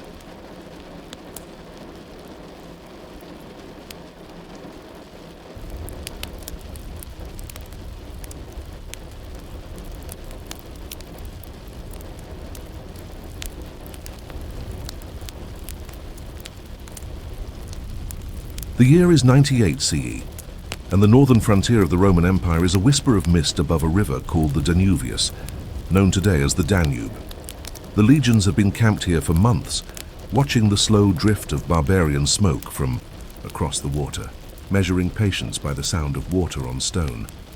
But our story is not about legions. It's not about centurions or tribunes or bronze eagles raised in blood. It's about Lucius Petronius Clemens, a Roman auxiliary scout who never drew a blade in battle, yet drew something else that no one expected: maps of mud, the invisible. Ro Lucius was born near Aquileia, a minor port town in northeastern Italia. His father was a vinegar merchant, and his mother cleaned temple steps.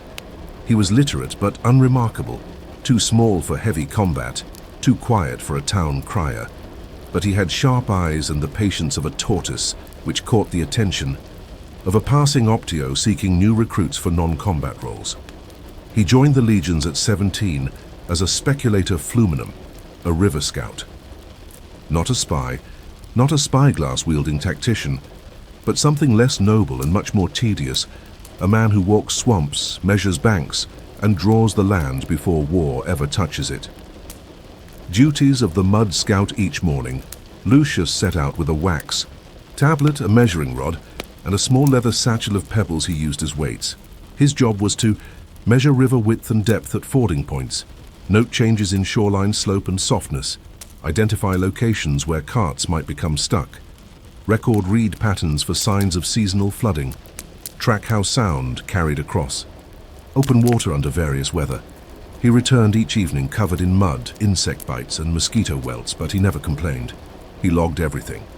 By the end of the first month, his tablet bore dozens of etched symbols. For mud, too soft for wheels, L for stable stone, undercurrent, O for visible fish schools, enemy fishing signs. For whisper, favorable river. Banks, where sound could travel. His reports weren't read with enthusiasm. A bored centurion once said, "Maps of mud don't win wars." Lucius simply nodded. And mapped more, the standard of tedium. The camp knew Lucius for two things. He never missed a measurement, even in storm. He never spoke at dinner, except to request boiled barley. He became a quiet fixture, like the latrine trench or the cook fire logs. No one feared him, no one mocked him. He was simply there with his satchel of pebbles and a stick to test soil depth. In May, he measured the same river bend for the 47th time. Nothing had changed. He logged it anyway. Danuvius, bend 12A, 19 paces wide at noon, 13 paces fordable. Mud depth, shin deep. No change since Calends. When asked why he logged the same unchanged spot, he replied, "The moment you stop measuring, the river will remember." No one understood what he meant, but they stopped questioning him after. That when the river spoke in early June, something did change. Lucius noticed a subtle shift in the river's flow. Certain reeds now leaned east instead of west. The mud around a known fording spot, once firm, now sucked at his calves. He recorded, "Ford 7B, changed slope, suspect upstream drift. New, mud flow pattern, recommend avoiding cart crossing until dry season." The camp's tribune dismissed the warning. 2 days later, a supply mule train attempted to cross at that exact point. 4 carts bogged down, 1 overturned. A dozen men spent hours retrieving crates of salted pork and army boots from the sludge. Lucius said nothing. But that evening, his tent received extra barley, the map that didn't matter. Until it did by midsummer, Lucius had created a folding map stitched from treated goat parchment, coated in wax for water resistance. It was a marvel of boredom. 67 river bends, each labeled by mud depth, stone content, and reed height cross-sections of bank slope angle, notations of bird call changes across weeks, a proxy for human disruption. The legate reviewed it once, then filed it under miscellaneous engineering. Then came July, and with it a Germanic raiding party, small but fast, crossing in narrow canoes at dusk. The alarm horns sounded. Men rushed to defend the southern watchpoint, but Lucius, studying his maps, realized something critical. If they crossed at point 21B, he told the signal runner, they'll be stuck in the North Delta by morning. The mud will hold them. No one believed him. But the next day the raiders were found waist-deep in sludge, 3 of them captured without resistance. A map gets promoted. Following the incident, Lucius's mud maps were elevated from the engineering, filed to the strategic dossier. His symbols were copied by scribes and distributed to neighboring garrisons. Still, Lucius remained in his mud, still drawing, still measuring. In August, the river receded. He added notes about dry crust forming, over swamp pockets. He carved new symbols into his legend key. That D for dry crust, that collapses under wagon weight for zones of misleading firmness. For animal paths newly exposed, his work was precise, monotonous, and now highly valued. A message from Rome. By September, word of Lucius's maps had traveled back to Rome. A prefect dispatched a message requesting copies to be archived in the military topography division. The scroll arrived on a silk-wrapped mule cart, cleaner than anything Lucius had seen in months. He read it, then returned to the river and began remeasuring Bend 3C. A fish had been seen there. This mattered, and so while battles raged in other provinces, while politics churned in the Forum, Lucius Petronius Clemens kept walking the river, testing the mud, drawing its memory in lines no one noticed, until it became the difference between retreat and survival. The rains returned in late September, and with them came the river's second language, shifting silence. Lucius Petronius Clemens, auxiliary scout of the Danubian frontier, watched as the Danuvius swallowed its own banks again. Reeds flattened.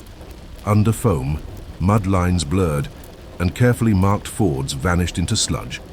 For the average soldier, this meant slippery footing and more wet tunics.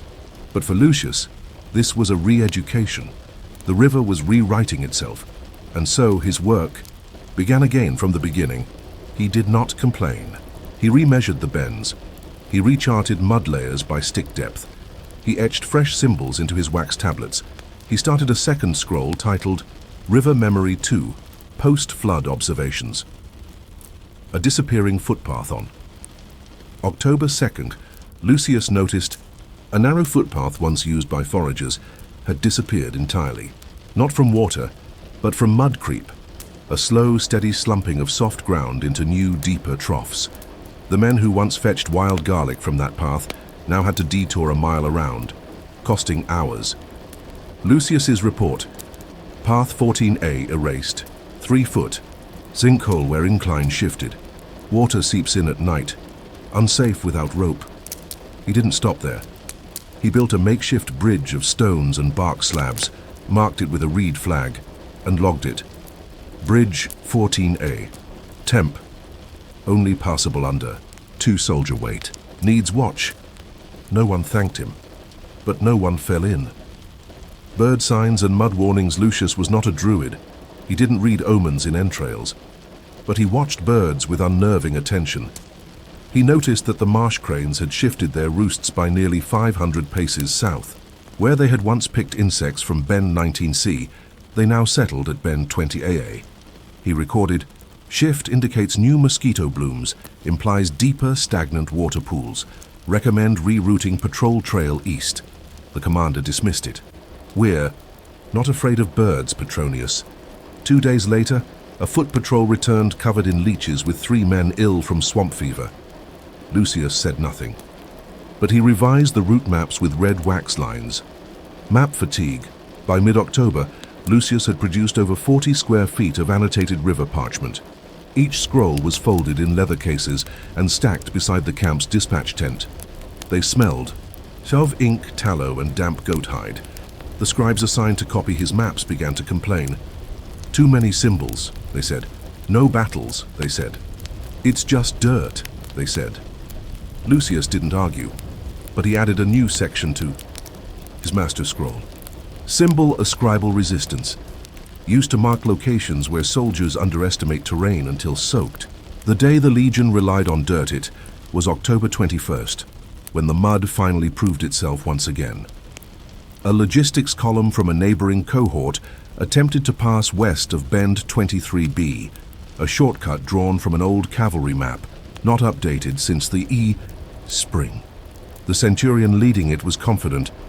No scout needed. I've crossed it before. Lucius, reading his own late summer notes, rushed forward. That bend cracked last month. River moved under the path. No longer firm. He was ignored. Within 1 hour, 3 oxen had sunk to their chests. 6 carts stuck. Rations for an entire week spoiled in the slush. 1 man broke a leg, falling from a collapsed wheelboard. The following day, the legate ordered, no movement near waterline without Petronius map clearance. Lucius updated his record. In the margin, he drew a tiny sketch of a stuck ox with the word testa dura, hard head. The recognition that didn't feel like glory letter arrived from Rome in November. It was a commendation signed by a minor official in the Topographia Militaria. The diligence of Scout Lucius Petronius Clemens has been noted. His mapping of unstable ground along the northern frontier is exemplary. His methods are to be copied for provincial training. The E scroll was read aloud in camp. The men clapped. One offered Lucius his portion of chickpeas at dinner. Lucius nodded, then walked to the southern bank, sat beside Bend 11C, and began a new sketch. He was not proud. He was curious. The reeds there had changed height, scrolls and sickness by late. November. The weather turned colder. The mud froze in places, forming deceptive crusts that cracked under weight. Soldiers began slipping. Carts started tipping. Frostbite claimed 3 toes in 2 days. Lucius recorded a new phenomenon. Frozen shell mud zones, surfaces that looked solid but collapsed like pie crust under pressure. He invented a new symbol. Crust above hollow, weight warning, limit 1 soldier. He tested each zone personally, using pebbles of varying weights dropped from a height. He wrote, "A legion is not defeated when arrows land. It's defeated when wheels break." A quiet note in the ledger in early December, Lucius found a flooded trench near Bend 4A. He dug a tiny channel to reroute water back toward the river, a task so minor no one would have noticed, but he did. And he noted it. Redirected trench water. Mud flow slowed. Saved 9 steps detour. 9 steps matter. Then, in tiny letters under that entry, "My mother would say, 'No one notices a clean floor, only a dirty one.' I think maps are like floors." Unread greatness. When winter finally arrived in force and the river froze fully, Lucius had completed the most detailed mud map of the northern frontier ever compiled. It was archived in the back of the camp's mobile office, labeled River. Terrain Petronius Maps. Use if needed. Most officers didn't. They trusted their own eyes. But decades later, when a future governor ordered a bridge built over Bend 13B, engineers consulted an old scroll with the mark. Stone bed, solid. Minimal flood rise. It was one of Lucius's. The bridge is still there, and so in a world of triumphal arches and eagle banners, it was a quiet scout with a stick and a scroll who helped ensure carts didn't sink, men didn't slip, and a war machine kept crawling forward, one measured pace at a time. By mid-December, the Danuvius was frozen. The river no longer whispered, trickled, or carried sound across its current. It stood still, an armored band slicing the frontier between Rome and the unknown. It was the first time in nearly a year that Lucius Petronius Clemens, the auxiliary river scout, could walk across the very terrain he had spent so long measuring. He crossed it once, alone in the early morning, with no orders and no audience, just to listen to the ice creak beneath his boots. He stopped halfway, knelt and scratched a small mark into the surface. Depth unknowable. Weight deceives. Observe, always. Then he turned back and never crossed again. The final map Lucius knew his time in the field was ending. The legate had ordered the legion to relocate southward for winter encampment near Sirmium. That meant roads, not rivers, dry stones, not mud. And so he prepared his final scroll. It was unlike the others, less technical, more reflective. He titled it simply, River Character, Observations Beyond Terrain. It began. A river is not an enemy. It does not rebel. It does not betray. It simply changes, and those who fail to watch are drowned by their own memory of it. He charted no depths this time, no reed heights or oxen weight tolerances. Instead, he logged where the water sang louder after sunrise, how fog changed the sound of footsteps which bends made the air feel slower, where soldiers argued more often and slipped more frequently. It was part cartography, part philosophy. And it would be the most enduring of all his maps. The farewell of tools before leaving, Lucius did something uncharacteristic. He gathered the tools of his practice, his measuring rod, wax tablets, pebble pouch, and 2 mud-encrusted sandals, and buried them beneath a patch of reeds at Bend 11C. He marked the spot with a small pile of flat stones and wrote in his journal, "No one needs these now. But perhaps one day someone will dig here and find the shape of patience." He carried only his scrolls, tightly rolled, tied with cord, and sealed in leather. The journey. South. The march to Sirmium was cold, but uneventful. Lucius walked at the quay. Rear. His feet wrapped in wool soaked with animal fat. He counted paces, noted slope shifts, and catalogued every ice fracture they passed. He could not help it. At night, he sat by the fire with scribes and shared a few of his red wax-annotated maps. Younger men asked him about symbols. What did this mean? Why was that bend dangerous? How did he know a crust would break? He answered, "Simply, I didn't know, I measured." Arrival in the city Sirmium was bustling compared to the frontier. Merchants called out in 5 languages. Soldiers sparred in tiled courtyards. Officials demanded scrolls, measurements, and proof of loyalty. Lucius delivered his maps to the garrison quartermaster, who barely glanced at them before assigning them to the record shelf labeled Non-Tactical Reports, Auxiliary Contributions. He was given a clean tunic, a warm bed, and no further orders. He began helping map the aqueducts, tracing slope gradients and listening for echoes in the water pipes. The report. No one asked. For over the winter, Lucius compiled a master document of terrain that doesn't shout, quiet factors in Roman mobility. It covered how a wagon fails more often from a shallow rut than a steep incline, how riverbank softness can defeat infantry faster than enemy javelins, how men are quieter on reed-covered banks, but slower, how fear grows in fog and caution in dry wind. He mailed it to the military engineering office in Rome.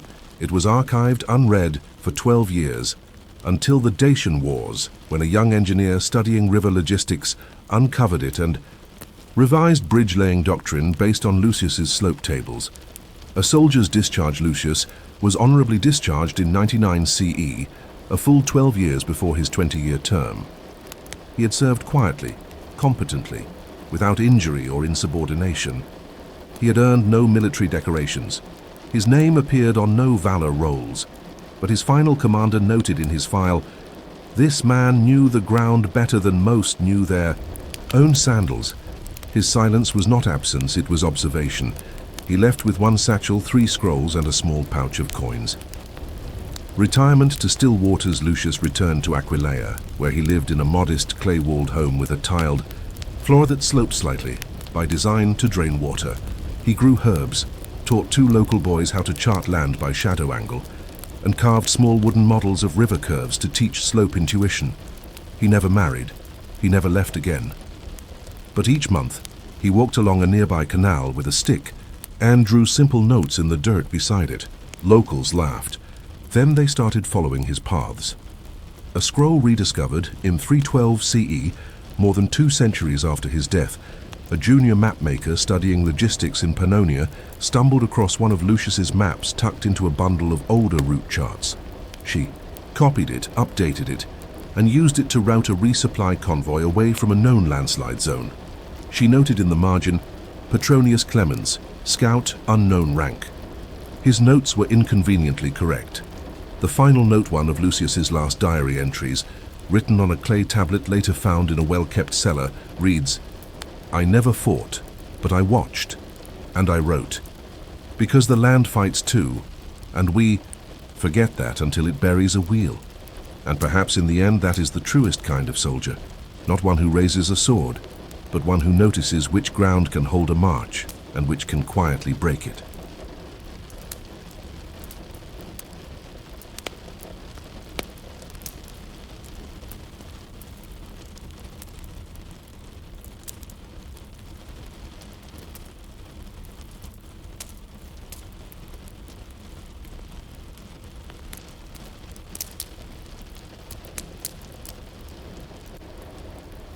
The year is 1855, and the Crimean Peninsula is more wire than war zone. British infantry dig trenches under sleet, French engineers struggle with field kitchens, and Russian batteries boom from hilltops shrouded in smoke. But somewhere behind the gun lines, in a canvas tent reinforced with scrap timber and wool blankets, sits a man who never fires a shot, never commands a troop, and never receives a medal. His job is to listen to time. His name is Thomas Hensley, and he is a field telegraph operator assigned to the British Army's 5th Division Signal Corps. He is neither soldier nor officer. He is a ticking pair of ears, charged with making sure the war moves 1 dot, 1 dash, 1 second at a time. The role nobody saw Hensley was not trained for glory. Before the war, he worked at the London Post Office, maintaining clockwork receivers and winding public timepieces. He could fix a pendulum with a nail file and realign gears with a bread knife. He was the kind of man who wrote the time in his notebook even when not required. When the Crimean War broke out, he volunteered, not to fight but to maintain the army's expanding electrical telegraph lines. He arrived in Balaclava with a brass chronometer, a crate of wires, and one objective: keep the messages synchronized. War by wire, the British Army had strung over 25 miles of telegraph cable by 1855, stretching from ports to forward command, through muddy ditches and beneath makeshift roads. It allowed messages to pass in minutes rather than hours, but only if the operators on both ends timed their ticks correctly. Each station had a Morse key, a paper roll, and a small pendulum clock. If two stations were out of sync, a message meant to say request cannon resupply at Redoubt might read retreat cannons immediately, doubt confirmed. Thomas Hensley's task was simple in theory: make sure no one mistook a dash for a dot. In practice, it meant measuring chaos. First log entry, February 19, 1855. Clock at Redoubt Station runs 12 seconds fast, corrected with weight adjustment. Operator refused tea, fingers red from cold. Code drift observed after 80 characters. Hensley didn't blame the operators. The tents were freezing. The wire sometimes buzzed without signal. The rain soaked keys until they spat sparks. But time, he insisted, must not drift. The tick test to track accuracy.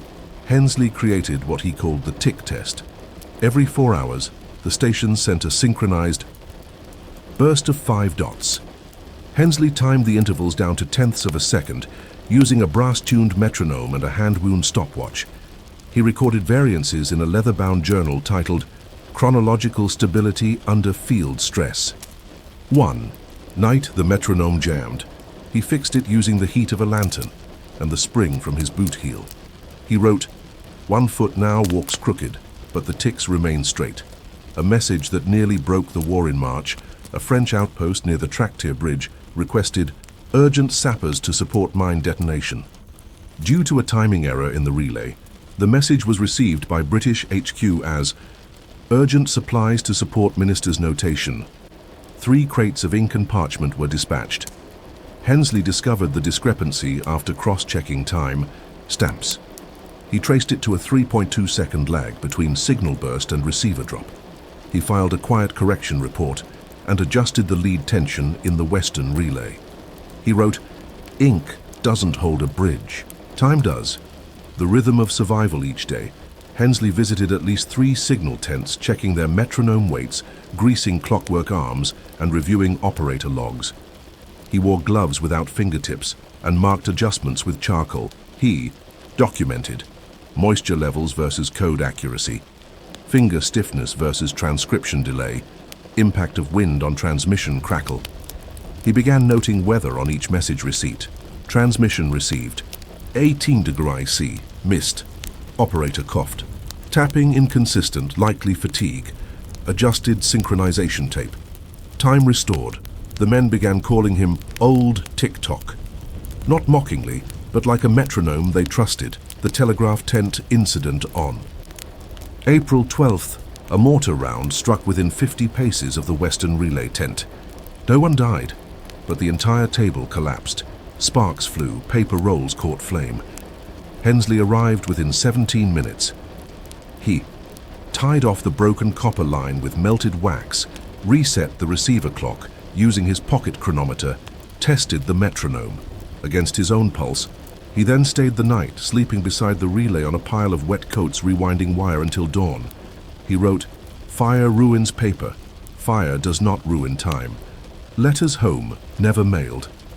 Between logs, Hensley wrote unsent letters to his younger brother in Lancashire. They were stored in the back of his notebook. Some read like instruction manuals, others like journal entries. "Dear Albert, the wire trembles when it rains. I think of our kitchen clock. It was slower, but it never failed. Today a colonel asked what I do.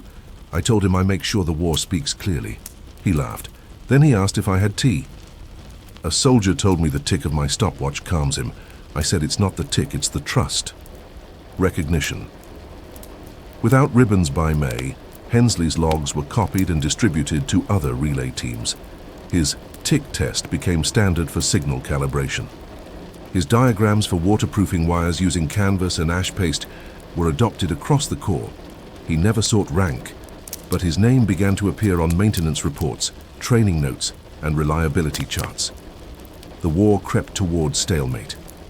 But the messages no longer drifted, and so in the mud and metal of Crimea, it was not just cannon that held the line, but a man with a metronome, a pocket watch, and an unshakable sense that even war must keep time. May 1855.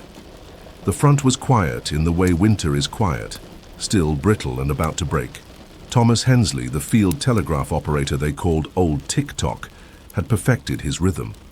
He now conducted his inspections like a monk, tending a sacred mechanism.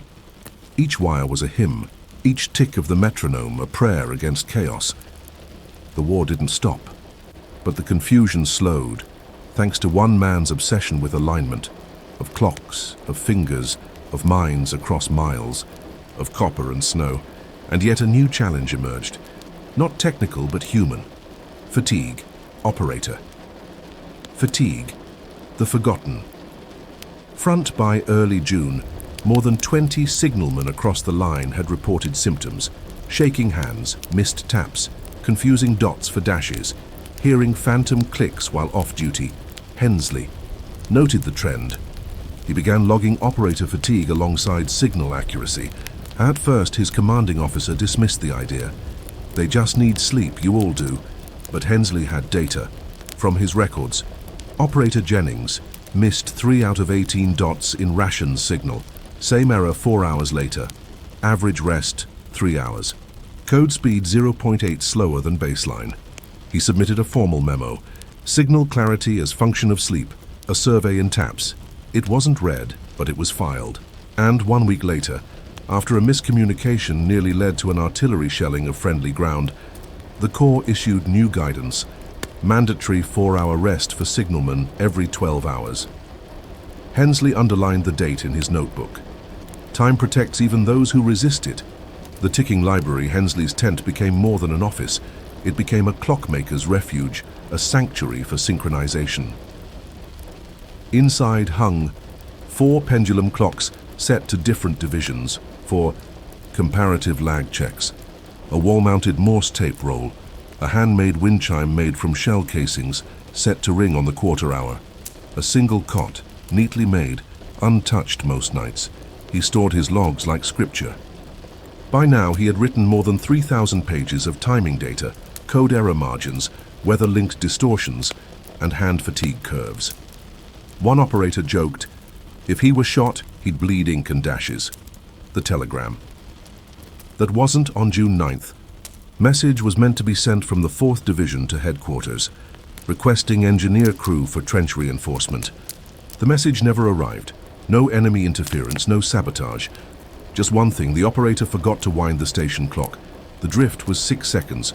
The code tapper desynchronized. The message turned into garbled nonsense and was discarded. The trenches collapsed 2 nights later under heavy rain. 3 men were buried before anyone noticed. Hensley arrived the next morning. He measured the clock delay, tapped out a correction test, and sat silently for 2 hours in the mud. Then he wrote, "It takes less than a heartbeat for a trench to fall, but it took 6 seconds to cause it." Human metronome to prevent further drift, Hensley instituted what would later be called the beat system. Each station operator was to tap a rhythmic dot every 60 seconds, even when no message was being sent. The receivers on the line would calibrate their clocks to that beat. Errors beyond 0.5 seconds would trigger an alert code, D, meaning time discrepancy. Soon, operators across the peninsula began synchronizing by instinct, tapping their foot along with the beat. Some even hummed. The rhythm of war had found a heart. Letter never sent. June 18, 1855. Dear Albert, the war is louder now, but the ticks still arrive. Sometimes I think they are the only thing holding the soldiers together. Their fingers find rhythm even when their souls fall apart. What strange comfort there is in a dot. The new storm late June brought heat and flies, replacing the freezing rain. Telegraph wires swelled in the sun and contracted overnight, distorting. Signal strength. Hensley responded with invention. He soaked wire sheaths in vinegar and ash to resist heat. He buried shallow sections under wet cloth during daylight. He used a piece of animal bladder to cover a signal key prone to sweat-caused misfires. Operators began leaving him offerings, tea, gloves, the occasional scrap of poetry, outside his tent flap. He hung each note beside his clocks. One read, "Your time holds our line, thank you." The tick. Without a sound on July 1st, Hensley experienced something he never expected. He could no longer hear his own stopwatch. He had gone partially deaf in one ear, likely from months of wind, artillery concussions, and strain. He could still read tape, still measure, but the loss of tone made him pause. He wrote, "A tick unheard is still a tick, but it feels lonelier now." Instead of retiring, he crafted a wooden visual metronome, a pendulum with a red-tipped needle that clicked visually, not audibly. He trained his eye to its motion and returned to work the next morning. A quiet honor in mid-July, the Corps' Chief of Signals visited the relay camp. He presented Hensley with a document labeled Signal Integrity Citation, Field Innovation Under Duress. It came with no pay increase, no title, but a simple brass pin shaped like a metronome. Hensley pinned it inside his coat. He wrote, "The pin doesn't change the work, but it reminds me that someone noticed the tick. Preparations for departure." By late July, the British campaign had begun to wind down. French forces would take over the primary signals role, and new optical relays were being tested. Hensley's job was ending. He spent his final weeks in Crimea, copying his logs onto dry parchment, training 2 younger operators in visual sync methods, packing his clocks with oil-soaked cloth to prevent rust. He gave his stopwatch to a teenage operator named Murphy. On its back was etched, "Trust the beat, always." And so the war moved on, but the rhythm it found, crafted in ticks and dots by a man without rank or ribbon, remained. In a world of charge and retreat, of bugles and banners, Thomas Hensley gave the front its tempo. Not to win the war, but to keep it from collapsing into silence. August 1855. The war was ebbing, not in triumph or disaster, but in exhaustion. The siege of Sevastopol dragged on. Mud hardened into dust. The scent of burning canvas and boiled onions drifted through the camps. Soldiers still wrote letters home, though fewer of them talked about honor. Most wrote about food or sleep, and in the shadow of all this, Thomas Hensley, the war's quietest servant, packed away his clocks, not as a farewell, but as a ritual, a sacred dismantling of the one constant he'd preserved in the war: rhythm, the final synchronization. On August 4th, Hensley conducted his last tick test. 3 operators, 15 miles apart, tapped synchronized beats across a line that had once sparked and stuttered. This time, the pulses came steady, clean, musical. He timed it to the 10th of a second. All 3 signals matched. He smiled, just once, and wrote, "This is the sound of clarity, not peace, but clarity." He then closed his journal and inscribed on the final page, "End of Operational Log, Crimea." He didn't title it Victory. He didn't write Mission Accomplished. Just time held. The last repair before his departure. A final error came. On August 12th, an operator at the far trench line reported transmission flicker at dawn. No one thought it mattered. The war was ending. But Hensley went anyway. He walked 5 miles with a spade, 2 coils of copper, and a satchel of tools. The sun beat down. His right boot split open. He fixed it with wire. When he arrived, the tent clock had lost 18 seconds. The copper line was kinked where a rat had chewed it through. He stayed overnight and repaired it by lantern. His final entry that day: "Even a dying clock deserves its final tick." The unsigned telegram. Before leaving the peninsula, Hensley drafted a telegram, not to any division or commander or friend, but to time itself perhaps. He typed it in perfect Morse carefully on a clean strip. "I did not fire, I did not charge, but I heard every second, and I answered."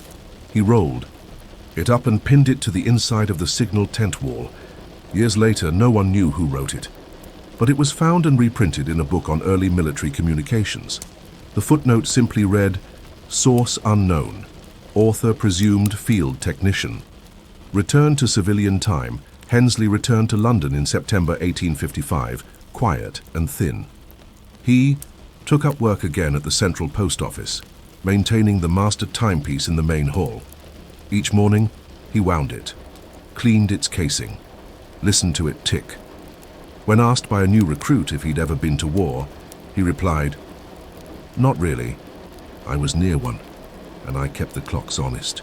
The forgotten papers, his wartime logs, 12 bound volumes meticulously labelled, were donated to a military archive in Woolwich. They were never formally catalogued. For 40 years, they sat in a shelf marked Mistook Communications, Crimea. Then, in 1897, a military historian named Frederick Wilberforce stumbled upon them. He found entries cross-referenced by weather, pulse rate, and click delay. He wrote in his own journal, "This is not just data. This is a man's quiet war, fought in fractions of seconds."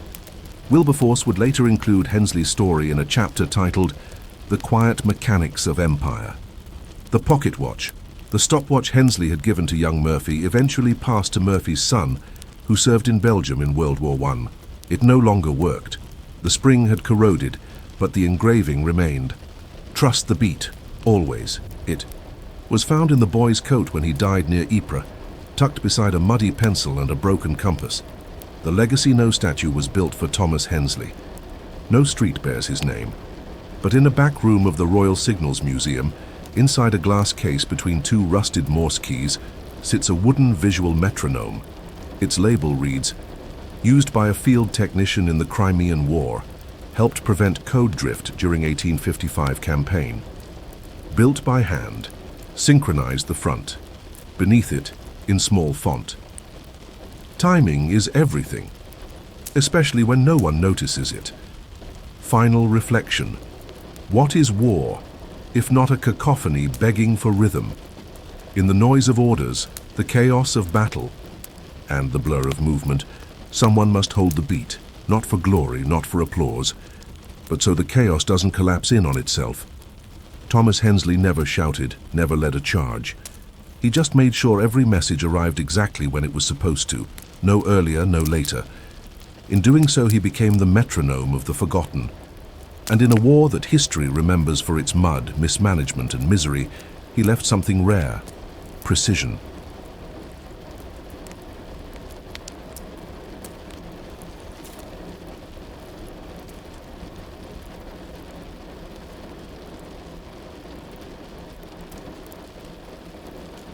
Delhi, 1739. The dust of March clung to the streets like old sorrow. The Persian army had arrived, and with it came a long shadow, Nader Shah, the conqueror with fire in his gaze and thousands of seasoned troops. Inside the walled city, tension simmered. The Mughal Empire, once the grandeur of the subcontinent, now showed signs of fraying. But while generals spoke of artillery and emperors quibbled over diplomacy, one man carried clay pots, dozens a day, back and forth, no titles, no sword. His name, as recorded in a fading Quartermaster log, was Aminullah, a Bishti, a traditional water carrier. And though his job was considered among the most humble during the siege of Delhi, it became a lifeline.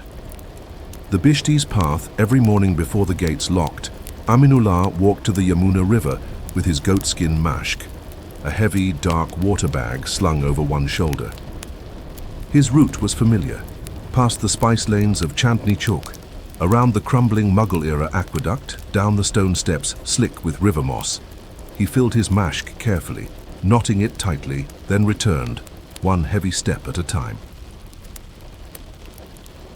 By noon he'd have made 6 trips, by dusk 12. Why water mattered more than muskets. When a siege begins, bullets run short, but water disappears first. The Persian forces, efficient and brutal, had cut off access to outer wells and streams. They didn't need to storm the city. They only needed to wait. Inside Delhi's walls, soldiers sweated out their rationed water in armor. Children cried themselves dry in the heat. Kitchens ground to a halt. without even enough to boil rice, and Aminullah, barefoot, bowed and ignored most of the year, suddenly became as vital as a commander. He didn't charge for his mashk. He simply asked for space to pass. Few refused. A log without praise, he was never interviewed, never thanked publicly. But an unnamed scribe attached to a royal infantry company recorded, "Carrier Aminullah delivered 12 mashks to the quarter." Barracks today. Each mashk saved a soldier's thirst, no complaints, quiet. Refused meat ration, asked for salt instead. Another entry 4 days later. Mashk man made 3 trips under cannon fire. 1 bag punctured, still smiled, refilled. A clay pot and a cannonball on. The 7th day of the siege, a Persian cannonball struck near the Lahori gate. Aminullah was 2 steps away, carrying water to the eastern kitchens. He dropped the mashk, then shielded it with his body as debris rained down. His left arm was grazed by a shard of stone. He did not stop. When asked why he didn't run, he replied, "The kitchen needs it warm, not spilled." He was given a cotton bandage and returned to the river. Not all heroes wielded swords. Some, like Aminullah, measured valor in steps taken, barefoot across hot stone, dodging arrows, cannon bursts and broken glass. He was never late, never missing. When a junior officer once joked that Aminullah should be knighted, a senior commander replied, "He doesn't need a title. He delivers. That's more than half this city right now." And so as Delhi held its breath beneath siege, while royal guards watched the skyline and nobles argued about tribute, a Bishti named Aminullah quietly sustained an army, a kitchen, and the rhythm of survival, one pot at a time. March 14th, 1739. The siege dragged on. The Persian troops under Nader Shah had tightened the noose, but within Delhi's ancient walls, the rhythms of survival pulsed on in hushed routines and minor miracles. And among those routines, Aminullah's footsteps, measured, tireless, echoed like a slow drumbeat of defiance. Not grand, not glorious, just steadily inconvenient to despair. Water as strategy. By the second week, Delhi's defenders realized that Aminullah wasn't just carrying water, he was preserving morale. The mashk bearer had become a walking distribution network, reaching barracks, kitchens, infirmaries, and even scattered rooftop lookouts that had long since stopped receiving rations. The logistics officers finally began mapping his routes, noting which corners of the city still had functioning stoves, which alleyways remained passable, and which terraces could still offer boiled water for wounded soldiers. One officer wrote, "The Bishti reaches posts even our runners ignore. He knows the bricks like a doctor knows veins." The river path. On his own, Aminullah carved a repeatable path he called Nehri Rasta, the river path. It wound from the Yamuna banks through side alleys, under collapsed scaffolding, beside the horse pens and into the city's deeper quarters. To make the path clearer, he scratched small arrow marks into walls with a nail shard. Others began using his markings. Wounded soldiers, civilians trying to reach food centers, even the occasional runner dispatched by desperate sub-commanders. A child named Sahir, whose mother had died on day 9 of the siege, began trailing him each morning. The boy never spoke, only carried a broken clay bowl, which he filled each time. Aminullah poured from his mashk. The siege within the siege inside the royal harem, isolated from the street, water ran short. The women and attendants began crushing snow and mixing it with rose petals for moisture. But illness spread quickly, dehydration disguised as heat sickness. On day 12, one of the emperor's junior scribes slipped Aminullah a note. "Can the Bishti reach the inner court with 2 full mashks?" It was a death wish. The harem was sealed, guarded, and strictly monitored. But Aminullah nodded once. The next morning he disguised his mashk under cloth meant for a laundry bundle, passed through the servants' side gate, and delivered the water. The guards said nothing. They knew, and they knew not to interrupt the man carrying the future, in goatskin. A pot for the dying in the courtyard infirmary, a soldier named Adil Shah lay with a leg wound turned black. He had not eaten for 3 days, nor drunk water for 2. Aminullah entered, not speaking, not looking directly at the men. He unhooked the mashk, poured a slow stream into a copper basin, and gently tilted the soldier's head to sip. It wasn't heroic. It was mechanical, gentle, like a man watering a dying rose without hope, but not without duty. Adil Shah lived. 2 months later, when writing his account of the siege, he included only 2 sentences about that day. I don't remember the pain, only the sound of water from skin into metal. The boiled rice fire kitchens near the old Mughal mint had ceased operation after running dry. On day 14, Aminullah brought not 1 but 4 mashks, laboriously strapped across a cardboard plank. With rope, he walked them, dragged them through mud and shattered brick. The rice was boiled. The food was distributed. No fanfare. Later that day, a Persian scout reported unusual smoke inside the city. Nader Shah thought it might be new cannon production. It was just Aminullah's water reviving a rice fire. The siege crack on day 16, the first significant break in the siege occurred. A Mughal unit countercharged a Persian advance near the Kashmiri gate. The charge was brief, 10 minutes of chaotic blades and dust, but the survivors credited their stamina to water they had received. 2 hours earlier, it was Aminullah's route. One commander remarked, "We didn't win, but we didn't collapse. That mashk bought us 10 more minutes of breath." Sahir's whisper, the silent child Sahir, had not spoken since day 9. On day 17, as Aminullah lifted the mashk for his final run of the day, the boy tugged at his sleeve. Aminullah turned. Sahir whispered, "Will the water end too?" Aminullah placed the boy's hand on the side of the mashk. It was cool, heavy.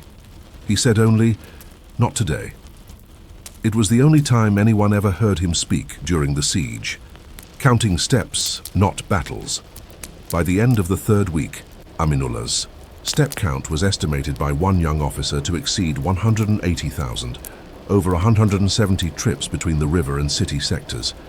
His shoes had long since worn to thin flaps. His tunic had more patches than cloth, and still he walked. One day he didn't arrive. A hush spread across the barracks. The mashk sat untouched for hours, no water, no footsteps. Then at dusk, he emerged from a collapsed alley, mud-covered, dragging a new mashk filled with brackish well water. The river had flooded and been blocked by enemy debris. He had spent 7 hours searching and filtering water from a cracked stepwell inside the Red Fort.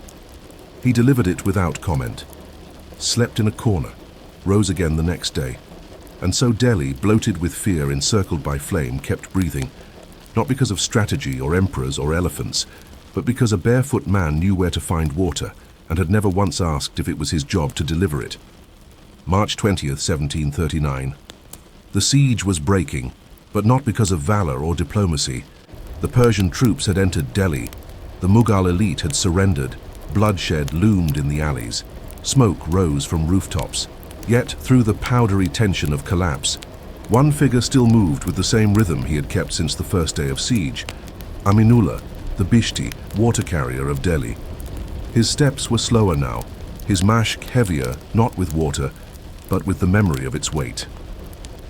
After the gates, Nader Shah's forces marched into Delhi on March 21st. The city's defenses collapsed. Looting began almost instantly. Panic surged faster than fire. Soldiers scrambled to protect the treasury. Nobles bribed their way to safety. And still, Aminullah made 2 final trips to the Yamuna. He avoided main roads, carried no coin, wore his dirtiest, patchiest clothes, hoping to be mistaken for a beggar.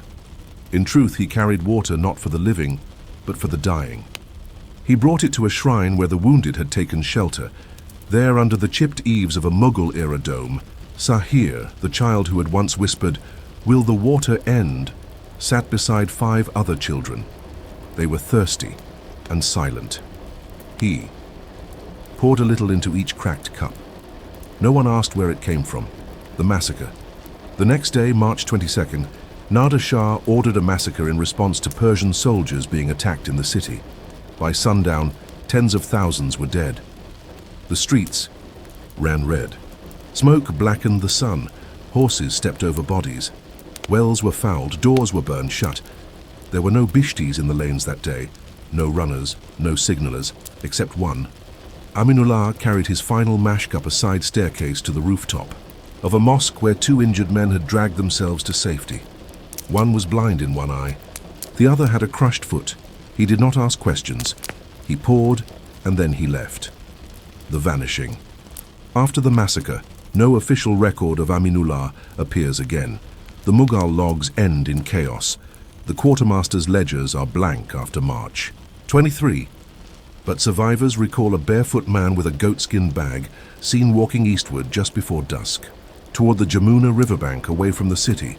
One guard remembered. He did not run, he walked, like it was just another delivery. The forgotten tribute. 10 years later, in 1749, a small stone fountain was discovered near the back of the Red Fort during reconstruction. It was built of plain bricks, barely knee-high, with a cracked bowl for pouring. Etched faintly along the edge were words in fading Persian Urdu script. "Yeh pani uske liye hai jo bina naam ke laya tha." This water is for the one who brought it without a name. There was no dedication plaque, no sultan's seal, no donor's name, just water. Sahir's memory, Sahir, the quiet boy, grew up to be a cook for the palace guard in the late 1750s. He rarely spoke of the siege, but one time when a younger servant spilled a pot of water, Sahir scolded him. "Don't waste it. You weren't there when we had to beg for one drop." When asked why he cared so much, he told the story of the Bishti with the clay feet and the iron rhythm. The man who didn't ask who you were, only whether your cup was empty. The legacy of an unarmed man, no poet wrote of Aminullah. No soldier carved his name. But during that harrowing siege, he walked farther than any cavalry, bore more weight than most infantry, and quenched more than just thirst. He preserved human dignity in a city that had nearly lost it. He did not fight. He did not flee. He just carried water again and again long after hope had drained. Final reflection. Some histories are not made in battles but in repetitions, in small acts done relentlessly by people who never intended to be remembered. Aminullah did not choose heroism. He chose routine. He chose not to panic when others did. He chose to lift water over and over, because life doesn't wait for war to end. In a world of generals and emperors, of treaties and triumphs, it is humbling to remember that one man with a leaking mashk and a rhythm in his feet helped a city survive, one pot at a time.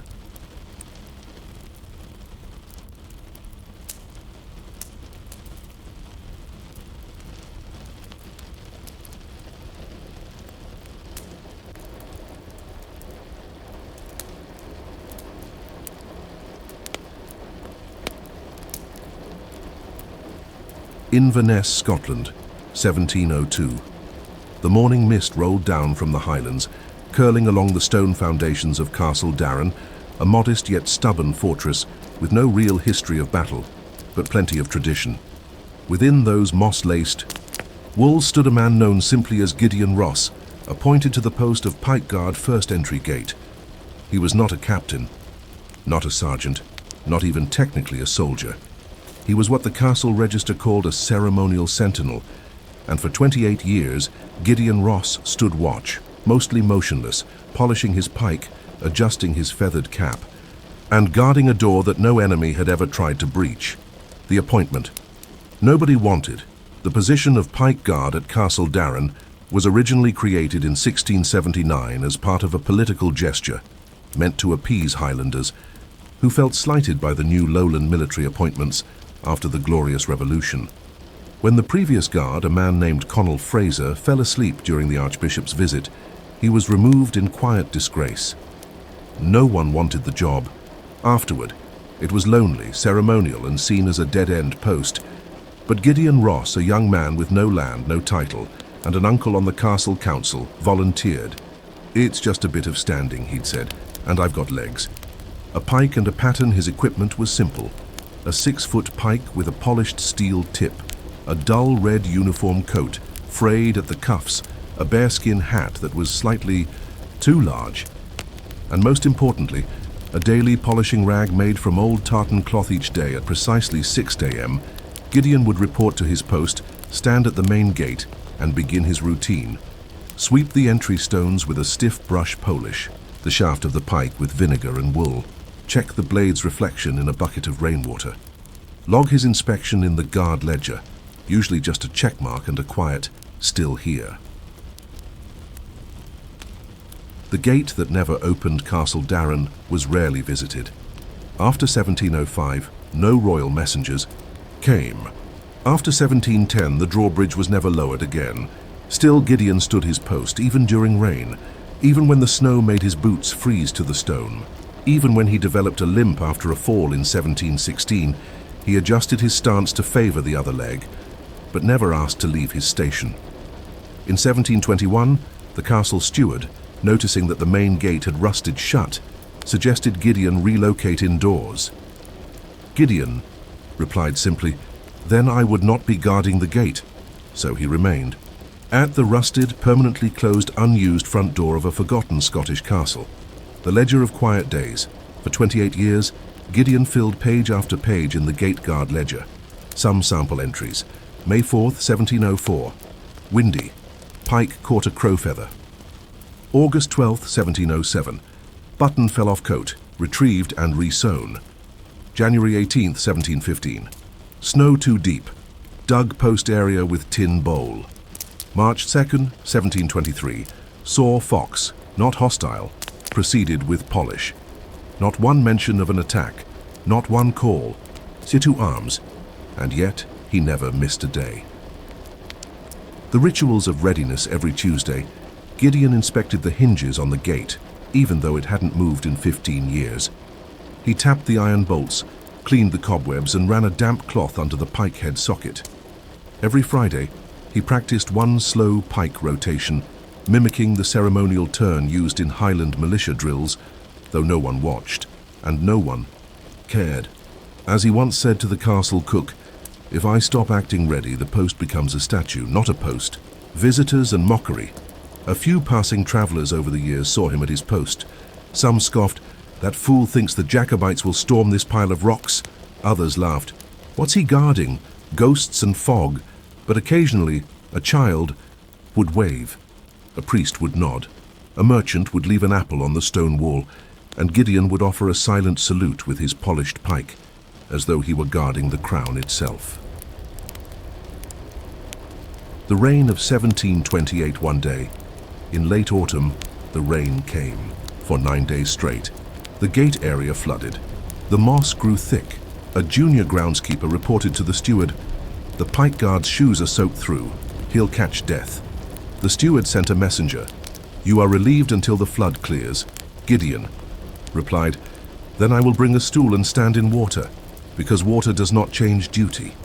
And so for 4 days he stood knee-deep in cold puddles, his pike upright, his hat leaking, until the sun returned.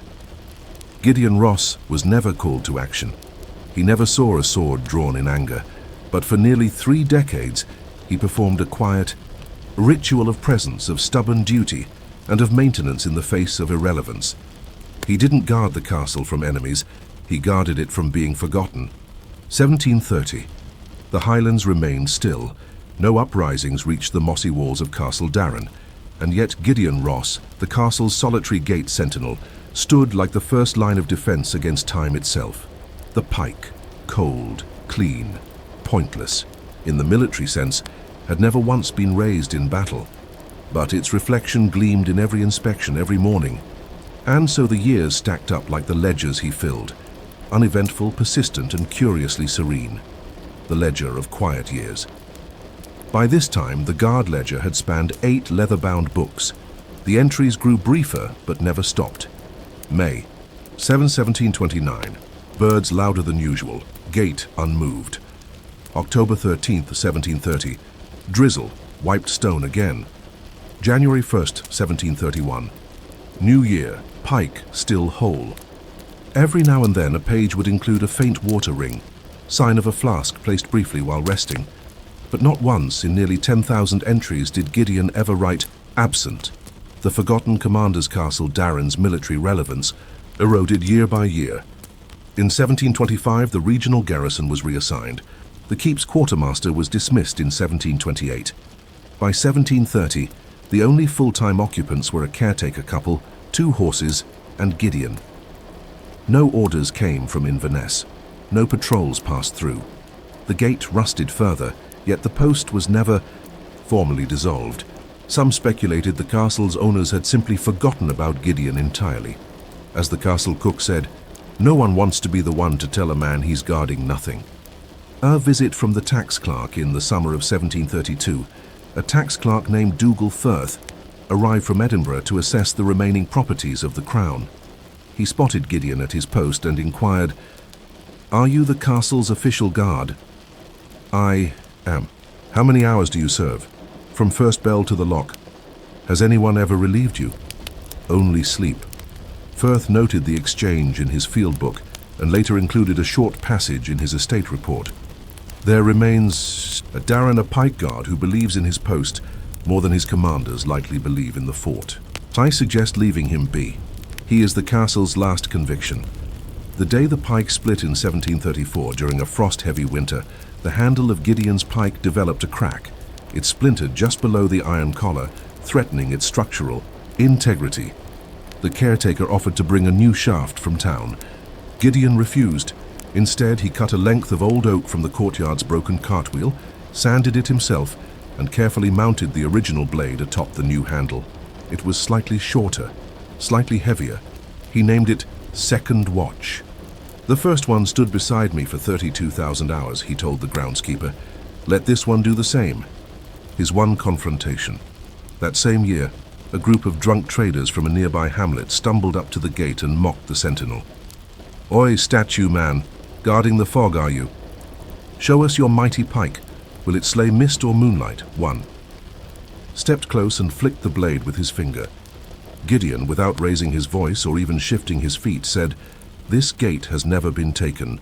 You will not be the first, nor the reason it needs closing." The men laughed, but backed off. Later, one of them would remark to a friend, "He looked like a tree that had decided to become human, and God help the man who tries to chop it." The silent pilgrims by 1735, stories had begun circulating across the northern parishes. "There's a man at Castle Darren who guards a useless gate, and he's always there." Curiosity seekers started to arrive. Young lads, old Highlanders, a few clergymen, even a Danish merchant once. They rarely spoke more than a few words. They simply stood, watched him, and left. One left a note on the stone beside him. "Thank you, I was starting to forget what patience looked like." Gideon never responded. He kept standing. The ritual of the feather each spring, a rook nested above the gate. Without fail, one of its feathers would fall onto the stone. Gideon collected these, just one per year, and tied it to the base of his pike's shaft with twine. By 1737, there were 13 black feathers fluttering like ribbons of modest service. They were not medals, but they marked time in a way that felt more honest than brass ever could. A clock without hands. Though no bells rang anymore at Castle Darren, Gideon kept time by the sun's shadow on the eastern pillar. When it touched the moss line, he'd begin his day. When it slipped behind the chimney, he'd end it. Visitors often marveled at how precise his habits remained. One boy once asked, "How do you know when it's the right time to stand?" Gideon answered, "Because something in me says now and nothing in me says stop." By the end of the second decade of service, Gideon had become less a man and more an institution of quiet resilience. His duty had no wars, no alarms, but it had weight. The kind only those who carry time with both hands can understand. 1737. 28 years since Gideon Ross first took his post at Castle Darren. He no longer walked with the same stride. His hair had thinned. His shoulders curved just slightly forward, like a bowstring finally relaxing. But the pike, now called Second Watch, was still clean. The feathers still fluttered, and the man still showed up. Though the world had long stopped paying attention, Gideon hadn't.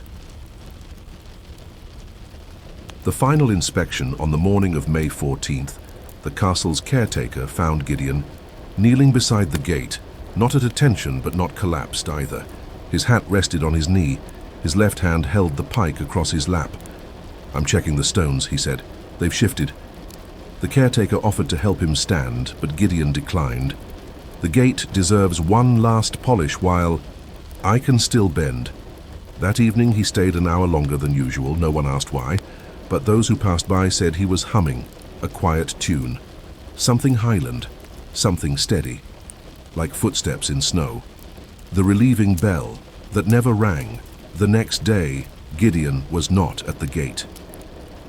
The groundskeeper checked the kitchen, the bunkhouse, the chapel. He was found in his cot, boots removed, coat folded, ledger beside him. The pike leaned against the wall, still tied with 13 feathers. The final entry in the ledger read, "Gate, secure, blade, sharp, weather, calm, me, present." A castle. Without a sentinel in the weeks that followed, Castle Darren felt strangely hollow.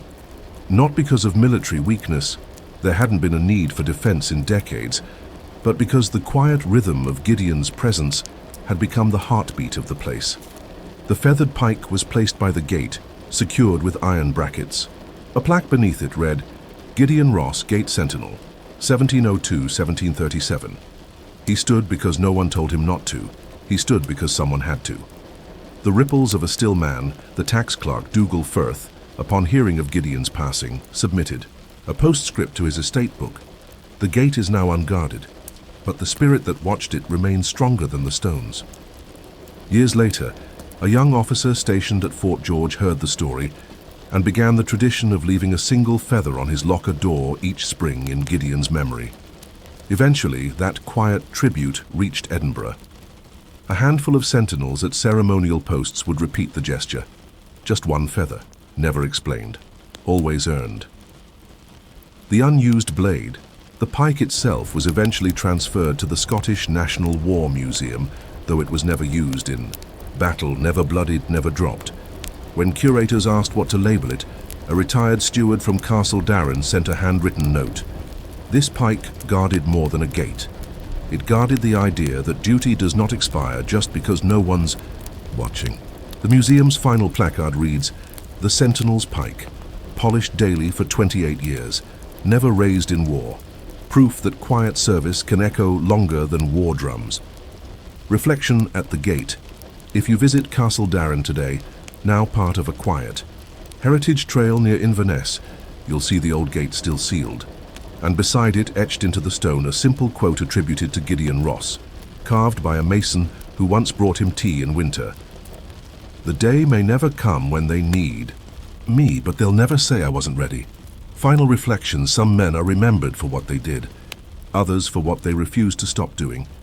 Gideon Ross never fought a war. He never shouted orders. He never saw a battle flag approach the horizon. And yet, for 28 years, he held the line against apathy, decay, and forgetfulness. Doing so, he left behind more than just a legacy. He left a question that lingers in the mossy silence of every forgotten fortress. What if the strongest act of resistance is simply continuing to show up?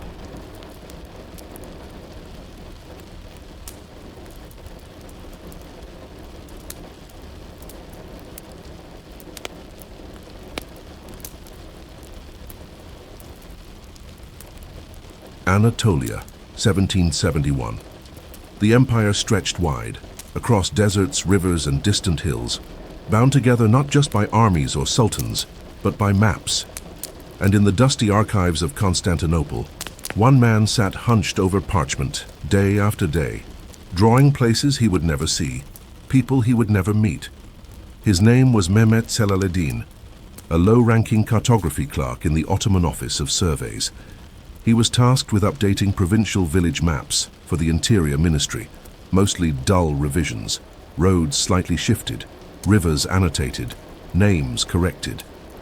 But one entry stood out, a hamlet listed as Karavik, population 312. Coordinates, Central Anatolia, only. No one could find it. The assignment. Nobody questioned Mehmet first saw the village names scribbled in a centuries-old tax ledger. The order from the ministry said, "Ensure Karavik is rendered on the 1771 provincial sheet. Delays are unacceptable." No map from any prior year showed it. No official had ever visited. But since the command came stamped in ink, he added it, a neat little cluster of square rooftops, surrounded by fig orchards, a winding river and a gently arched bridge. He based it all on descriptive assumptions common in Anatolian geography. If it must exist, it surely has a well. Perhaps two. The imagined geography Karavik, as Mehmet rendered it, lay nestled in a small valley near a bend in the Duzce River. He drew 3 stone homes near the bank, a mosque with a broken minaret, a pasture for goats, and a narrow trail linking it.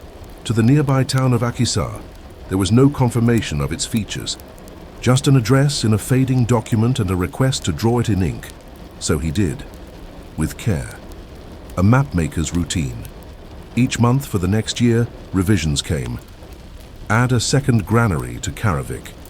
Reflect a road connecting Karavik and Sakar. Indicate a small shrine on Karavik's southern slope. Mehmet complied.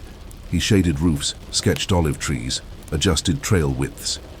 But privately, he began to ask, why am I mapping a village no courier has ever reached? Still, he complied. It was easier than questioning authority. And besides, the map began to feel real. A clerk becomes a cartographer. Mehmet was never meant to be an artist. He was a civil servant with a ruler, compass, and strict handwriting. But something about Karavik unlocked a quiet joy in him. He began inventing seasonal notations. Summer caravans stopped noted by travelers. Figs harvested between July-August. Watch for spring floods along the old bridge, he told. No one these were fabricated notes, based on topographical logic and nothing more. But as far as the map was concerned, Karavik was no different than any real village. The trouble with questions in 1774, a tax collector named Yusuf Bey visited the region and submitted a report. No signs of Karavik. Locals say no such place exists, suggest removal from records. Mehmet saw the note but watched as his superior quietly ignored it. Another revision came weeks later. Karavik now reports a new madrasa, religious school. Adjust structures accordingly. Mehmet adjusted. And so a village with no soil, no wind, no people continued to grow, in pencil, in ink, in ledger. The archive clerks whisper in 1776, a senior archive clerk who'd spent decades sorting land. Grants pulled Mehmet aside. Do you know why Karavik stays on the map? Mehmet shook his head. Because it serves someone's number, a tax ghost, an allocation point. Doesn't matter if it exists. On paper, it exists enough. That day, Mehmet understood that his job was not truth, it was continuity. The empire, the clerk said, needs more maps than truths. Truth is slow, maps are fast. A village that sent no men during the Russo-Turkish War in 1780, regional commanders were ordered to raise militias from each village. Mehmet was tasked with producing updated muster maps, including Karavik. When asked for its military contribution, he marked 2 archers, 1 mule, 3 reserve volunteers. No one checked.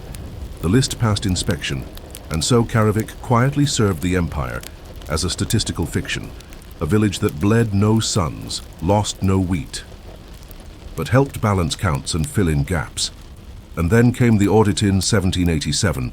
A royal auditor from Constantinople arrived to cleanse the maps. He demanded site visits, records, real confirmations. When his men returned, they reported, Karavik cannot be located. Villagers nearby laugh at its mention. Some claim it is a fairy village. The auditor summoned Mehmet. Is this your fabrication? No, sir, Mehmet replied. It was already there when I arrived. Which was true, technically he was demoted. Not punished, just reassigned to road curve measurements in Thessaly. Karavik was quietly removed from future revisions. But for 16 years in the maps of an empire that conquered deserts and ruled coastlines, one man's quiet compliance created a village out of ink and imagination. A place that never held breath, but still existed, fully, on parchment. Thessaly, 1788. Mehmet Celalettin now sat at a different desk in a different province, a stack of dull terrain reports beside him. His new role involved tracking curvature changes in roads due to spring floods, a position so tedious, even pigeons avoided the window ledge, but his mind still drifted, not to the curves of real roads, but to Karavik, the ghost village he'd drawn for over a decade. A place that never existed, yet had grown in detail, terrain, and bureaucratic importance until it was quietly erased. It hadn't died. It had been retired. Like him. A quiet obsession. He couldn't let it go. In the evenings, Mehmet took out a blank sheet of parchment and began to redraw Karabekh, not as an Ottoman official, but as a man now free of oversight. This time, he added more. A market square with 3 stalls, a hilltop cemetery with 6 stones, a fig tree beside the river. Where children had once carved initials into the bark, he even drew a cat shaded in ink resting beneath a shaded window. None of it real. All of it vivid. If a lie endures long enough, he once wrote in his private notebook, it begins to grow roots even if only in memory. Letters never sent Mehmet wrote fictional letters from the village. One from a widow asking for grain subsidies. One from a boy thanking the Sultan for school scrolls. One from an imam requesting new shoes for the mosque cleaner. He never mailed them, of course. He just folded them and tucked them into a box labeled Voices of Karabekh. To the world, Mehmet was a demoted clerk. But in that dusty room, he was the village historian of a place no one else remembered. The echo in the records in 1790, Mehmet quietly searched for traces of Karabekh in tax and census archives. To his surprise, he found 22 entries between 1773 and 1785 that referenced Karabekh as a supplier of 2 sheep to a military camp, a site of minor crop failure, a stop along the postal mule route, a district paying small tithes to the governor's fund. None of it true, but the fiction had functioned. The data had rippled outward and been treated as real by people who never questioned the map. It had become cartographic folklore, a village-shaped hole filled by routine. A visit that never happened. Later that year, a traveller from Bursa entered Mehmet's Thessaly office. The man, an old surveyor named Halil, carried a battered satchel and said, "Are you the one who drew Karabekh?" Mehmet froze. "I passed near its supposed site in '84. Nothing there. But some shepherds said their grandfathers told tales of..." Mehmet frowned. "But they said it was cursed. A place that moved. A village that appeared on maps but never in the land." Mehmet almost laughed. "Then perhaps it exists after all," he said. Halil left behind a page torn from a soldier's notebook. It had a rough sketch of a village labeled Karabekh, the decline of the empire, and its maps by 1793, Ottoman survey protocols shifted. The empire, struggling to keep pace with rising European powers, sought precision and eliminated most fictional entries from maps. Karabekh was not just erased, it was scrubbed, crossed out, labeled as clerical error. "No such place. Do not include in future documents," read the order. It was as though the village had never existed at all. But Mehmet continued his private drawings. In 1795, he wrote a full population list by hand. 43 men, 38 women, 15 children under 10. One man named Hassan, who fished with a crooked net, a baker who only made bread on Thursdays. He knew everyone by name. The apprentice in 1796, Mehmet took on a young assistant named Kemal, a curious boy with a good eye for lines and borders. One afternoon, Kemal spotted a hand-drawn parchment in Mehmet's drawer. "Sir, where is this? I've never seen this village." Mehmet smiled. "You won't, but it's the most complete village you'll ever map." Kemal asked, "Then why draw it?" Mehmet answered, "Because once the empire needed it to be there, and now I need it not to be forgotten." The fiction that served later that year, a grain shortage swept the region. A shipment meant for a non-existent village called Sarinkoy went missing. No one could explain where the funds had gone. But when asked if any other phantom villages had been discovered over the years, a clerk said, "There was one, Karabekh, but it never caused trouble." And that was the difference. Karabekh had never stolen, never failed to provide on paper, never overreached.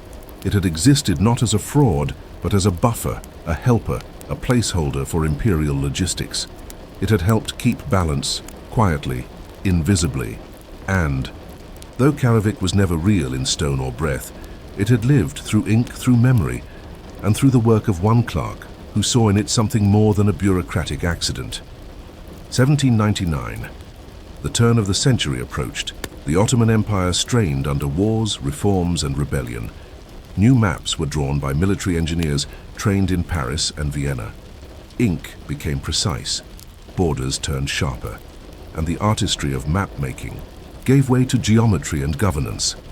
Mehmet Celaleddin, now retired and frail, lived in a modest room above a spice shop in Üsküdar, across the Bosphorus from the city's core. He no longer reported to the survey office. But every week he still drew Karabük, the village archive. His walls were lined with parchment sheets, Karabük in winter, snow resting on rooftops, smoke curling from invisible chimneys, Karabük in festival season, flags drawn in ink, children, mid-dance a migration map showing how goats were walked to higher pastures in June. He had invented a baker's apprentice who whistled while kneading, a widow who sat beneath a sycamore and whispered to her late husband, a mute fisherman whose boat never returned, but whose net washed ashore every week like clockwork. These people had no bodies, but they had stories. Mehmet had become their historian. A letter never sent in 1800, Mehmet wrote a long letter addressed to the Ministry of Interior. Karabük was never a mistake. It was a stand-in, a small, harmless lie that made the rest of the machine run smoother. But in drawing it, day after day, I began to believe it mattered, and I no longer know whether I created it or merely uncovered it. He never sent the letter. It remained sealed in a box labeled, "If they ever ask, they never did." The visit from Kemal one rainy afternoon in 1802, Mehmet's former apprentice, Kemal, now a map designer for the new Republican-style cadaster, visited. He saw the drawings. "Oh, you still keep the village?" Mehmet nodded. "It's more complete now than many real ones." Kemal chuckled softly. "You know, there's a debate now, whether maps should reflect truth or usefulness." Mehmet looked out the window. "Perhaps the most useful truths are the ones we know aren't real." Karabük, the teaching tool Kemal, asked to borrow one of the maps for his class. He used it with new apprentices as an exercise. "Map this village," he'd say. "Mark what's missing. Find inconsistencies." When a student asked why it wasn't on official ledgers, Kemal would answer, "Because it isn't real." But it once mattered more than places that were. The archivist's discovery in 1805, a junior archivist stumbled upon Mehmet's sealed letter, along with a stack of drawings, in a mislabeled chest. Intrigued, he quietly preserved the contents in a folder titled Karabük, the Lost Village, No. Official action followed. But the folder remained in the Ottoman Cartographic Archive for decades. It was never cited in policy, never mentioned in a sultan's speech, but students of geography would occasionally whisper about it. A fabled case study, the village that never was, but never fully vanished either. The village on the edge of memory in 1831, long after Mehmet's death, a footnote in a provincial boundary map included a reference. Old documentation suggests a village named Karabük may once have been marked near the Duce River. No remains found. Possibly mythical or clerical in nature. And with that sentence, half dismissive, half curious, Karabük returned to the margins. A ghost made of inksome truths fade. Others evolve. Karabük did neither. It lingered. In training manuals, in whispered references in student projects, and in the occasional joke among aging cartographers. "Be careful," they'd say, "or you'll draw another Karabük." But deep down, some of them secretly hoped they would, because Karabük represented something rare in bureaucratic history. A fiction that helped, a mistake that served, a non-place that gave place to the dreams of one lonely clerk. Final reflection: history is not just a record of battles and treaties. It is also the archive of small, strange choices that made systems work. Mehmet Celaleddin did not build an empire. He didn't change borders or command troops, but through routine, compliance, and a slowly growing affection, he created something enduring, a village that never drew breath, a road that never turned dust, but a place, nevertheless, mapped not.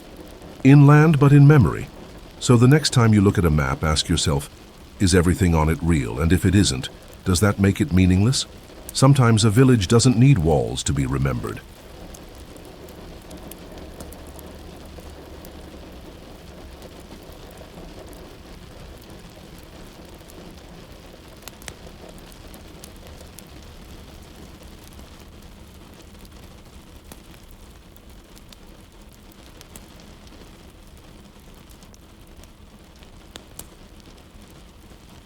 Moravia, December 1st, 1805. Snow dusted the fields around the small town of Austerlitz. Napoleon's army was poised, patient, prepared to strike. Flags were stitched, boots oiled, cannons checked.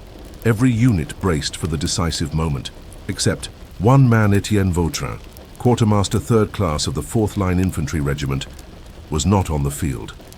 He was inside a hayloft, hunched over a crate of blue wool coats, counting buttons. Again. Why? Because a missing button might signal a missing uniform, which might mean a missing man. And to Etienne, nothing ruined a battle like an imbalanced ledger. An inventory Mondétienne wasn't born for war. He had weak lungs, a crooked toe, and a love for quill pens. He joined the French army, not for glory, but because his father, a tailor, had insisted the army needed men with measuring tape more than muskets. By 1803, Etienne had been assigned to uniform supply logistics.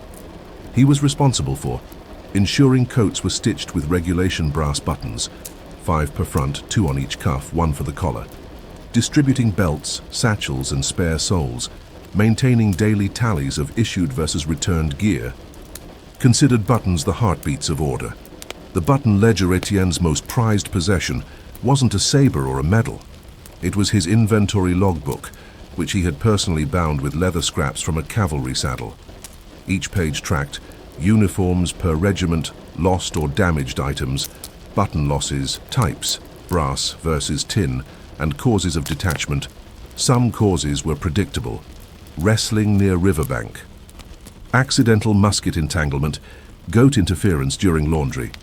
Each loss was assigned a note, a sketch, and a replacement plan. A loose button today, he often said, is a lost sleeve tomorrow. The Austerlitz orders on. The eve of December 2nd, 1805, Etienne received a supply requisition. Ensure all men of 4th Line are properly uniformed before Aero 400. Emphasis on outerwear. Forecast, freezing fog. Etienne began his checklist. 420 jackets, 420 satchels, 3 extra belts for every 25 men. Button tally 3,780 expected, 3,777 counted. 3 missing buttons. He couldn't find them. 3 missing, in winter, before battle. Unacceptable. And so while the generals mapped strategy and troops bedded down in shallow trenches, Etienne went hunting for buttons. A battle elsewhere. He searched. Under hay bales, in spare thread bags, inside coat pockets of men already asleep. Nothing. Toyoserem, he returned to the hayloft, lit a lantern, and recounted the entire lot, one by one. Meanwhile, just miles away, Napoleon was preparing to feint weakness and lure Russian and Austrian troops into a trap that would become his greatest victory.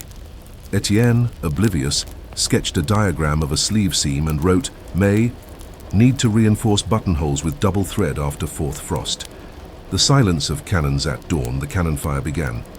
Etienne paused for a moment, holding a brass button between his fingers. He could hear the muffled thunder in the distance, feel the barn tremble faintly, but his eyes fell back to the coat before him. Coat 237C, cuff button replaced, notched incorrectly, fix. He kept working, while soldiers braved icy fields and bayonet charges. Etienne restitched a collar flap that didn't quite sit right. It was, in his own words, an offensive wrinkle. The officers returned by late afternoon. A mud-covered lieutenant burst into the loft. We won. God's teeth, we crushed them. Etienne blinked, still seated cross-legged amid wool and thread. Congratulations, he said, but the 237C collar needed full realignment. The lieutenant stared. You weren't there? I was completing the uniform count. 3 buttons were unaccounted for. The officer blinked, then laughed. You're mad. Etienne stood, stretched his cramped knees, and added, Mad? No, just thorough. Napoleon's parade. 2 days later, Napoleon held a victory review. Men were decorated, flags were raised, medals pinned. Etienne was not among them. But when a general glanced at the assembled fourth-line infantry, he whispered, "Remarkably tidy uniforms, even after the mud." His aide nodded. "They say there's a clerk who trims loose threads before dawn. Give that man a wine ration, the pie." Letter home Etienne wrote to his father, "I missed the battle, but the men wore the best stitched collars they've ever had. No button was lost on the field. I consider that a victory." His father, the tailor, wept quietly. "That boy turned war into sewing," he muttered. "Bless him." Etienne Vautrin may have missed the Battle of Austerlitz, but he won a different kind of war. The one against disorder, against sloppiness, against the creeping chaos that rots armies from the inside out. December 1805, post-Austerlitz. France rejoiced. The army returned from Moravia basking in glory. Napoleon's triumph echoed through Europe, reshaping borders and reputations. But back in the supply barracks, far from medals and cheers, Etienne Vautrin remained preoccupied with something else entirely. Why do jacket models 1779 and 1783 lose buttons faster on the right cuff? To Etienne, this was the real battle. The button failure report. Following the campaign, Etienne submitted a 13-page report to the Ministry of War entitled "Observed Failures in Frontline Outerwear, Notes on Button Durability and Thread Weakness Under Frost Conditions." Highlights included comparative data on brass versus tin fastenings, case studies on lost buttons during bayonet drills, diagrams of stress points in winter marching posture. He even included a proposed formula. Button stress, Transt, March hours, x frost. Degree. Stitch tightness, no one responded. But 2 months later, the army issued a quiet internal update. Use double-twist black thread on outermost brass fasteners in winter issue uniforms. Etienne never asked for credit. He just wrote, in his notebook, "Quiet progress, stitch holds." The Phantom Regiment in early 1806, during a stock check, Etienne discovered an error in the Eastern Division's inventory. 48 uniforms assigned to a regiment that didn't exist. Instead of flagging it immediately, he launched a 3-week investigation, cross-checking receipts, supplier records, and tailor's logs. The cause? A transcription error, a 4 that had been misread as a 9. But Etienne uncovered that those 48 jackets had actually been delivered and were now unaccounted for. "I don't know where they are," he told his captain, "but someone's out there warm." The parade incident. During a spring parade review, Etienne was ordered to inspect uniforms an hour before the general's arrival. What he found horrified him. 3 mismatched belt buckles, 2 left sleeves sewn with reversed lining, 1 pair of boots with mismatched soles. Rather than cause a scene, Etienne spent 43 minutes quietly fixing each issue himself with a sewing kit and chalk. When the general later complimented the fourth line's appearance, Etienne remained in the background, scribbling, "Boot misalignment, crisis averted, morning thread supply low." Letters from the front word of Etienne spread. Soldiers began leaving anonymous notes in his box. "Lost top button, second coat, can you fix? Need reinforcement thread before Thursday march. Sir, my collar scratches. Is it the wool or my neck?" Etienne answered each with precision, often in labeled envelopes containing notes like, "Issue traced to minor stitch warp, corrected. Reinforced flap for night sentry duty. Scratching is wool, your neck is innocent." One note came back with a drawing of a smiling brass button saluting. Etienne tucked it into his logbook, Button Economics. He began studying the supply cost trends for metal fasteners across French provinces. Using requisition logs, he drafted a proposal suggesting that buttons be cast locally in small forges to avoid shipping delays, standardized to a single mold per division, recycled during uniform turnover using a press-fit tool. He even created a mock-up of a button, rethreading tool using scrap wood and wire. The Ministry of War never implemented it, but 5 years later, the exact same design appeared in a field repair kit used during the Peninsular War. Etienne simply smiled and said, "The button always rolls forward." Etienne's apprentice in 1807, Etienne was assigned a young assistant, Corbinet, barely 18, eager but chaotic. He stitched unevenly, lost track of coat counts, and once mislabeled 300 belts. as bread rations. Etienne, rather than scold him, introduced him to the rule of the fifth button. If the fifth button aligns with the collar seam, the coat will always fit. If not, someone stitched it too quickly. Corbinet watched in awe as Etienne demonstrated proper cuff pinning, using a potato as a sewing prop. Every army needs cannon fire, Etienne told him, but it survives on the men who keep things from falling apart. The missed promotion. That year, Etienne was nominated for promotion to Quartermaster second class. The paperwork was completed. His captain signed it. But in the final line, Etienne scratched a note. Request reconsideration. Current rank sufficient for work scope. Please allocate medal budget elsewhere. No one had ever declined a promotion before. The office didn't quite know what to do. So they sent him a fresh box of buttons as thanks. He accepted. And so, long after Austerlitz, Etienne continued to fight his own war, one of quiet standards, thread-tight logic, and loyalty to the invisible order that stitched armies together, one coat at a time. 1812. The French army marched toward Russia, and Europe trembled under Napoleon's ambitions.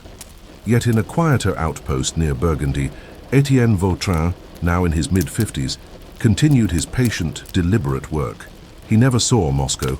He never touched a battlefield, but every thread sewn, every brass disc counted, passed through hands like his.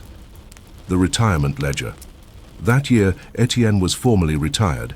He was given one satchel, a final copy of the Quartermaster's logger medallion, engraved with a button and the words, "Order in the small makes strength in the great." He declined a ceremony, instead spending his final day reorganizing spare thread by color and tensile strength. Before leaving, he taped a note inside the Quartermaster's cabinet. Buttons go missing when no one is watching. Please keep watching. Mothetsi, Button Journal in Retirement, Etienne began compiling a manuscript titled A System of Military Fastenings Volonrai, Notes on the French Campaign Coat, 1799-1812. It was part memoir, part technical reference, part philosophy. Chapters included Of Threads and Frost, The Weakness of Wool When Wet, Standardizing the Shoulder Loop, a treatise on load distribution, mismatched buttons and moral decay. He published the first volume at his own expense. Only 18 copies were printed, but one ended up in the hands of a young Prussian logistics officer who would later write, Vautrin's theories on seam strain prefigured our own regulations by a decade. A strange legacy. While Napoleon's battles were taught in military academies, Etienne's name never entered textbooks, yet his methods, precise inventory, double thread stitching, quality checks before dawn, became standard practice across Europe. In 1830, the French military quietly adopted a small protocol. All parade uniforms shall be inspected at the fifth button for alignment. They never mentioned where it came from, but those who remembered knew. Corbinet's return in 1834. Corbinet, now a master tailor for the Northern Army, visited Etienne's village cottage. He found him in the garden, mending a scarecrow's shirt. "Still stitching?" Corbinet asked. Etienne smiled. "If a coat is worth putting on, it's worth fastening properly." They drank tea. Corbinet shared news of improved supply lines, winter wool upgrades, and the use of brass hooks for messenger pouches. "Your old notes helped us with the new cold weather gear." Etienne nodded, but only asked, "Did they fix the cuff seam on the 1807 model?" The museum that never opened. After Etienne's death in 1836, his manuscript notes and button archive were boxed up by a librarian named Jules. Jules had planned a museum exhibit, The Invisible War, Logistics, and the Men Who Held It Together, never launched.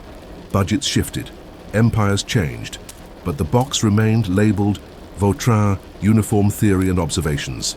It sits today in a side room of the Army Library in Vincennes, dusty, unread, yet oddly heavy, like a ledger full of unsung victories.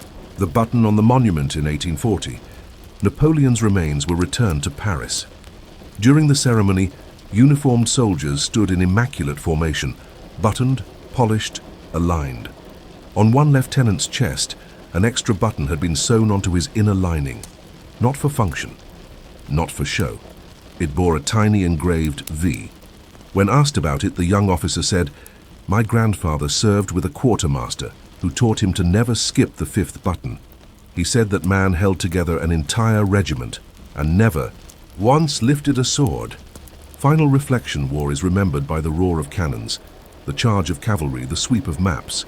But what keeps armies alive is what goes unnoticed: a replaced soul, a tightened strap, a single missing button found in time. Etienne Vautrin never stood on a battlefield, but in every polished jacket, every aligned seam, every unbroken buckle, his hand endured.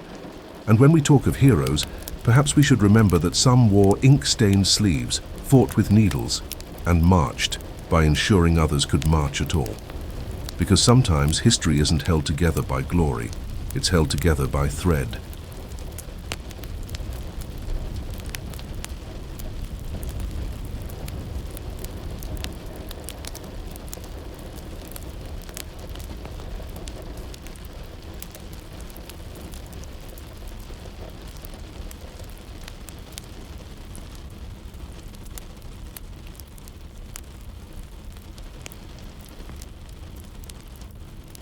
East Prussia, 1807. The wind howled across the flat, frozen expanse near Eylau. Winter had swallowed the roads, blurred the trees, and numbed the fingers of every soldier and scout trying to navigate a war-torn land. Amid this frostbitten confusion trudged Otto Weber, a Prussian infantry messenger with wool socks soaked through and a map that was unknown to him upside down. He was supposed to deliver urgent orders to the 2nd Infantry Brigade outside Heilsberg. Instead, for 3 straight days, he walked the wrong direction, and in doing so, he may have saved his own life. The boots of the youngest messenger, Otto, wasn't a seasoned courier.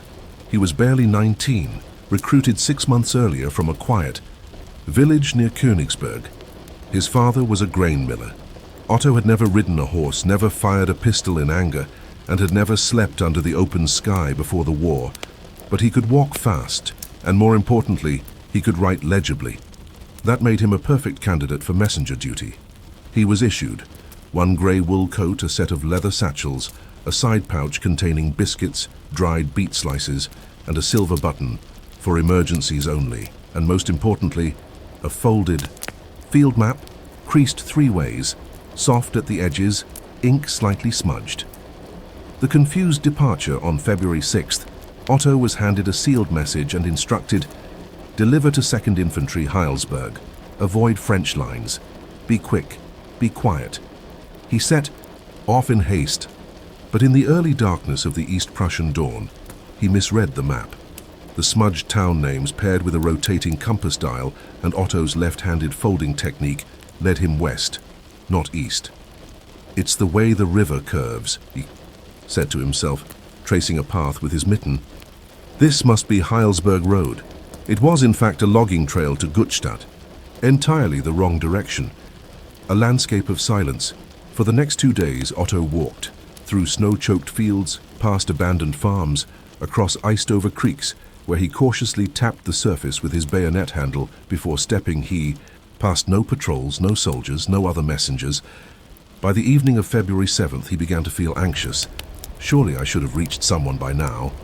Still, he marched on, driven by duty and an inability to admit he might be lost. The footsteps behind. On the morning of the 3rd day, Otto began hearing footsteps behind him. Steady, distant, deliberate. He ducked into a ditch, clutching the sealed orders under his coat. After several minutes, a man passed by, French cavalry scout judging by the blue coat and polished boots. Otto froze. He had wandered straight into territory recently swept by the French army, but the rider continued on, oblivious to the boy hidden beneath a tangle of snow-covered bramble. Otto whispered, "Still alive, still quiet, still not Heilsberg." The battle he missed. That same morning, just 40 kilometers east, the Battle of Eylau reached its peak. Thousands of Prussian and Russian troops, entrenched in the town's outskirts, were slaughtered or scattered by Napoleon's coordinated artillery and cavalry assault. The 2nd Infantry Brigade, the unit Otto was supposed to reach, was encircled and nearly obliterated. Of the 800 men stationed there, less than 300 survived. The next 48 hours. Otto unknowingly had missed the battlefield by pure directional error. The barn with the candle later that night, Otto spotted a faint glow in the distance, a candle in a barn window. Hungry, cold and confused, he approached, knife drawn in shaking fingers. Inside, he found a widowed milkmaid and her elderly father, sheltering beneath layers of straw. They offered him a cup of boiled turnip water and a place by the stove. "You're going the wrong way," the old man said. Otto blinked. "No, Heilsberg is west." The man laughed. "Son, Heilsberg was east. You passed it 3 days ago." Otto stared into the fire. "Then I walked in a circle?" "No, you walked away from the war." The unopened orders. He didn't open the letter. Even when soaked, even when his hands bled from cold and friction, Otto kept the envelope sealed. "It's not for me to know," he whispered. "It's for the second." He didn't learn until much later what the orders contained. A retreat signal, a rally point, a warning about enemy positioning. Had Otto reached them in time, perhaps a few hundred might have escaped, but he hadn't. He'd preserved the letter. He'd preserved himself.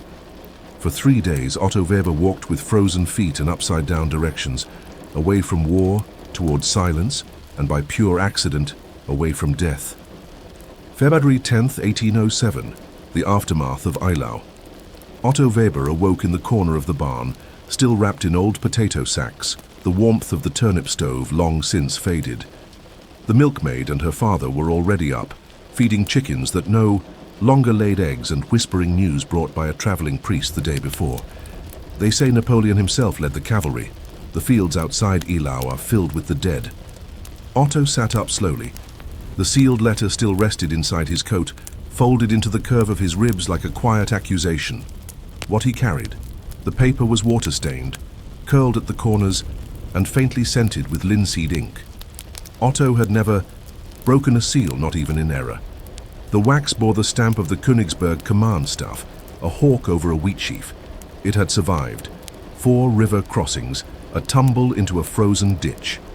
1 failed robbery by a starving deserter who only wanted Otto's biscuit pouch, but the letter was intact, the message undelivered. The guilt of the unscathed. On the night of February 11th, Otto finally encountered another soldier, a limping, bearded man wrapped in half a flag, eyes wide and voice shaking. "You from the 2nd?" Otto nodded mutely. "They're all gone." Cavalry rolled in before dawn. Cannon from both sides. Horses were running without riders. Our surgeon got split in 2 by grape shot. No one made it out clean. Otto said nothing. "Where were you?" Otto hesitated.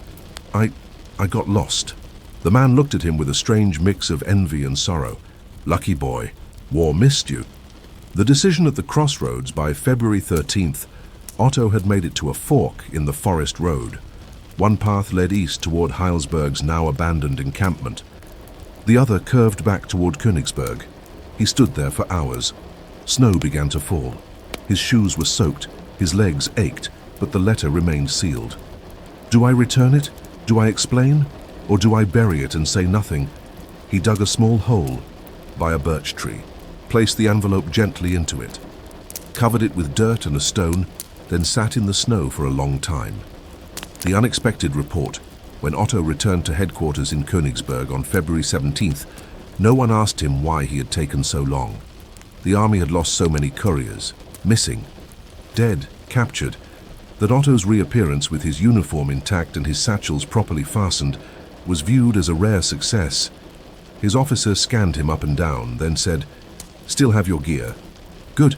We need runners for the northern line. Take food, rest 2 hours, then off again." Otto nodded. No reprimand, no blame. No one even noticed the missing dispatch. A quiet recognition. 3 weeks later, Otto received a folded slip from a clerk. "Come to General Staff Quarters." 4th hour. He arrived nervous, shoes cleaned, hat in hand. Inside, a senior lieutenant motioned toward a desk. "You carried orders for the 2nd Infantry?" Otto nodded. "Did you deliver them?" "No, sir." "Lost in action?" Otto hesitated. "Lost to indirection." The officer raised an eyebrow, then smiled faintly. "That unit is gone. But you aren't. We need men who know when to move and when to survive. He handed Otto a fresh satchel and a set of new orders. You're reassigned to long-range courier detail. The letters return. That spring, Otto returned quietly to the birch tree. The snow had melted. The soil was soft. He dug with care and found the envelope still wrapped in a waxed cloth. This time he opened it. Inside, a 2-sentence order authorizing retreat to a fallback ridge. A small scrawl underneath. Deliver by dusk. Avoid delay. He read it twice, then burned it gently over a small campfire. The wax flared, the paper curled. Then it was gone. Otto whispered, "Too late." But I carried it as long as I could. The story among messengers. Over the next year, Otto became something of a myth among couriers.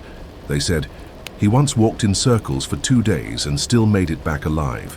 He used a compass made from a spoon and thread.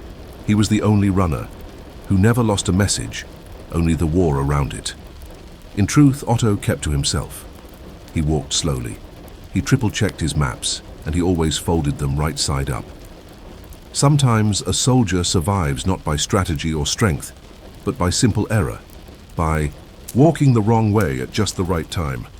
1815, Leipzig. The war was long over, but Otto Weber remained a messenger, older now, quieter, with the same careful eyes and the same wool coat, patched more times than counted. He no longer ran between cannon smoke and ruined towns. Now he walked between archives, delivering orders, documents and ledger papers, in a time when the only war was one of memory. And among the younger messengers who worked with him, there was always one question whispered with reverence. Is it true that he got lost before Eylau and it saved his life? Otto's final orders in the spring of 1815, Otto received what would be his final dispatch assignment, to carry a peace resolution draft from the Prussian archives in Leipzig to the northern inspection office in Stettin. It was not urgent, it was not even secret, but it was ceremonial, a symbolic message that the long nightmare of the Napoleonic Wars had ended, and the clerks, scribes and saddle-stitched envelopes had outlived the drums and bugles. Before setting off, Otto was handed a new map, crisp and corrected, with clean ink and no smudges. He smiled faintly. "Right side up this time," he muttered. The legacy in the snow years earlier, an archivist working in Königsberg, had uncovered a strange field note, tucked behind a requisition sheet. Otto Weber, messenger, orders undelivered, presumed, lost or fallen. Do not pursue, forward lines collapsed. But Otto never fell. He had simply walked out of reach, returning weeks later with no explanation. The archivist marked the file, error in status, survived, reassigned, and filed it under unresolved dispatch incidents. For the rest of his career, Otto was never reprimanded, never questioned. His survival was treated like a bureaucratic anomaly, a glitch, a mystery, a village revisited in 1816, retired at DIZ. Last, Otto made a quiet journey to the barn, where he had once found warmth after the battle he never reached. The barn was gone, burned during a later skirmish, but the birch tree still stood, slightly gnarled now, its bark etched with frost cracks. He stood beneath it for a while and then, almost instinctively, tapped his coat pocket. Empty. "No letters left," he said. "Only the walking." He left behind a button, a silver, one the same he'd been given when first made messenger. He placed it at the tree's base, not for luck, for memory. A new kind of battle Otto lived a quiet life in retirement, binding books, mending boots, occasionally correcting young boys on how to fold paper without creasing the seal. He never married, he never boasted. But each winter, on the date of the Battle of Eylau, he would take a long walk outside town. "To remind myself," he once said, "how easily we think we know where we're going." He never said more than that, but his neighbors began referring to it as his March of Error. They didn't mock him. They respected it, the silent pages in. The years after his death, Otto's few possessions were sorted by a nephew. Among them were a sealed envelope with no address, a smoothed map with faint ink marks correcting the wrong turn he once made, a small journal labeled Messages not delivered. Thoughts still carried. Inside were entries like February 7th, 1807. Still no camp in sight. Boots holding, feet cold, heart uncertain. February 8th. Snow softens noise. That might be what saves me. February 9. If no one ever reads this, I hope the road remembers me. An officer's note years later. A general who had once crossed paths with Otto wrote in his memoirs, "He was a quiet sort, always double-checked his route, never raised his voice. But I'll say this, his were the only messages I never had to question.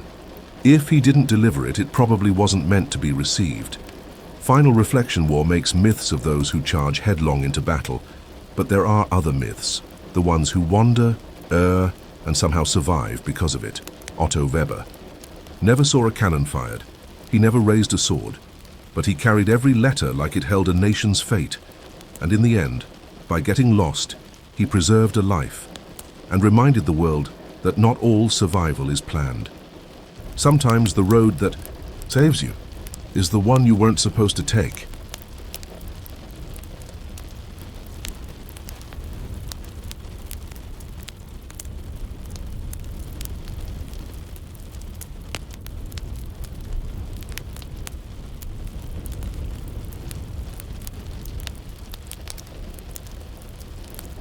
Zaragoza, Spain, December 1808. The air was thick with smoke and despair. Cannons roared beyond the crumbling stone walls of the city. The French siege had entered its bitter second month, and food, hope, and morale were all equally scarce.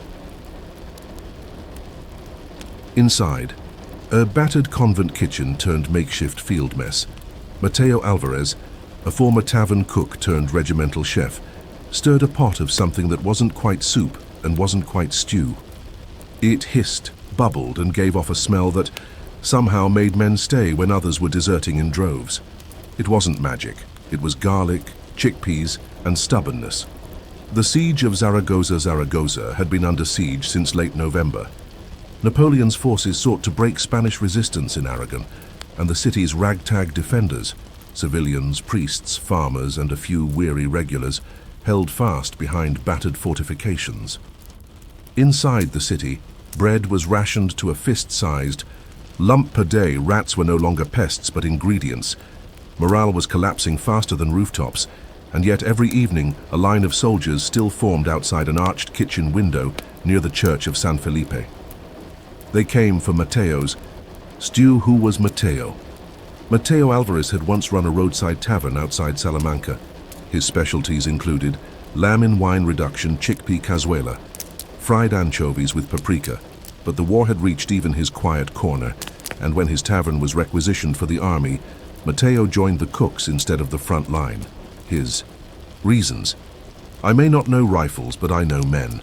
Feed them well and they'll hold a wall longer." When his company was dispatched to Zaragoza, Mateo followed with his battered pot, his pouch of spices, and a grudge against poorly boiled lentils, the first desertions. By the second week of the siege, men began disappearing at night, deserting. Some left through tunnels. Others scaled walls. The commander, General Palafox, feared a collapse in morale. Soldiers had begun muttering that there was no point in dying hungry. Mateo overheard one such conversation while stirring a pot of grey bean paste. He looked up. "If you're going to leave," he said, "at least eat something worth remembering." The two men stayed. By morning, word had spread. The stew has garlic again. The secret weapon. Taste Mateo began experimenting. Each day, with dwindling ingredients, he mixed and mashed, boiled and balanced. Salted pork fat with chickpeas, onion skins steeped in vinegar, crushed almonds with stale bread when he managed. To secure a sack of dried paprika smuggled in by a mule train, he wept. This is worth fighting for. The stew changed daily, but always had something warm, textured, and oddly comforting. And the smell? It cut through cannon smoke like a hymn. Palafox takes notice. One morning, General Palafox visited the kitchen after a messenger reported that desertions had visibly declined near the stew lines. He found Mateo stirring a pot while humming an old tavern tune. "You," the general said, "are stopping desertions." Mateo wiped his hands on his apron. "No, sir. I'm just reminding men what they're fighting for." even if it's just, "Taste?" Palafox laughed. "You're feeding ghosts, cook." "Better ghosts than empty stomachs, sir." A recipe born under fire, Matteo began keeping notes, not just of ingredients but of soldier reactions. He discovered cumin lifted spirits after bombings, crushed almonds calmed nervous men, onion and vinegar made men talk more and complain less. He named the dish cazuela de aguante, stew of endurance. It wasn't fancy, but it became legend, the night of the Great Bombardment. On January 4th, 1809, French artillery hammered Zaragoza relentlessly. Buildings collapsed, fires burned, the city shook. But inside the convent kitchen, Matteo stayed. The pot stayed, as soldiers staggered in from the front, soot-covered and trembling. He handed out bowl after bowl. "Still hot," he told them. "Eat first, we complain after." One man began to cry into his stew. "This tastes like my mother's cooking." Matteo simply nodded. "Then you'll stay one more night. When bullets can't hold men in place, sometimes beans, garlic and memory can." January 10th, 1809, inside the burning walls of Zaragoza. The siege dragged on, colder, hungrier and louder than before. The streets stank of ash and powder, and buildings fell daily under French bombardment. But every evening, amid cracked stone and shattered tiles, the line outside Matteo Alvarez's stew pot remained. They came limping, coughing, bleeding, and still they came. The cazuela had become more than food. It was a symbol, a whisper that maybe, just maybe, things still held together. And Matteo, he cooked as if each bowl meant a soldier's loyalty. Rations and riddles by now, Matteo had only scraps to work with. His new stew combinations included flour paste thickened with crushed walnuts, pork rind soaked in paprika vinegar, dried orange, peels boiled with lentils. Yet the taste, however strange, always worked. When a soldier asked, "Well, what is this really?" Matteo replied, "Hope, mashed with pepper, served hot." The men laughed, not because it was funny, because it helped them forget they hadn't eaten meat in a month. A soldier named Diego one night, a young soldier named Diego, approached Matteo after eating 2 bowls. "You know," Diego said, "I was ready to leave. I packed my bag. I even wrote a note. And then I remembered the stew, that it was warm, that it tasted like home." "So you stayed?" Matteo asked. "No," Diego replied. "I left, but I came back the next morning for breakfast." Matteo chuckled. "Fair enough. A convent full of fire. The makeshift kitchen in the convent basement had begun to fall apart. The ceiling dripped from snowmelt. Rats chewed the linen sacks. A French shell had cracked the outer arch, but Matteo refused to move. He told the guards, "The flavor is in the walls now. If I leave, the stew changes." "You mean it gets worse?" "No, it forgets." So they let him stay. The morale report General Palafox, in an increasingly desperate command post, received a strange letter from one of his captains. "Morale is stabilizing near Sector 3. Soldiers cite the stew as primary reason for holding position." The general blinked. A second report from a surgeon followed. "Patients recovering faster when given warm meal from convent cook. Recommend priority for food supplies to kitchen staff." By January 15th, Matteo's kitchen had priority access to spices and salt, a luxury no one else in the city could claim. When someone objected, Palafox answered, "The man is holding the wall together with lentils." The second dish with the stew now a staple, Matteo introduced a second item, a hard biscuit he called pan de regreso, return bread. It was simple: crushed stale bread, fried onion bits, egg wash baked onto a flat stone slab, but it crunched. Loud and clean, and soldiers claimed the sound of it made them feel alive. One soldier joked, "You hear that? That's the sound of not deserting." Smuggling, the smell word of the convent stew, began spreading outside Zaragoza's walls. French scouts noted an odd scent drifting on the wind: garlic, smoke, herbs. Inside the French camps, a few cooks grew curious. They tried to replicate it. They failed.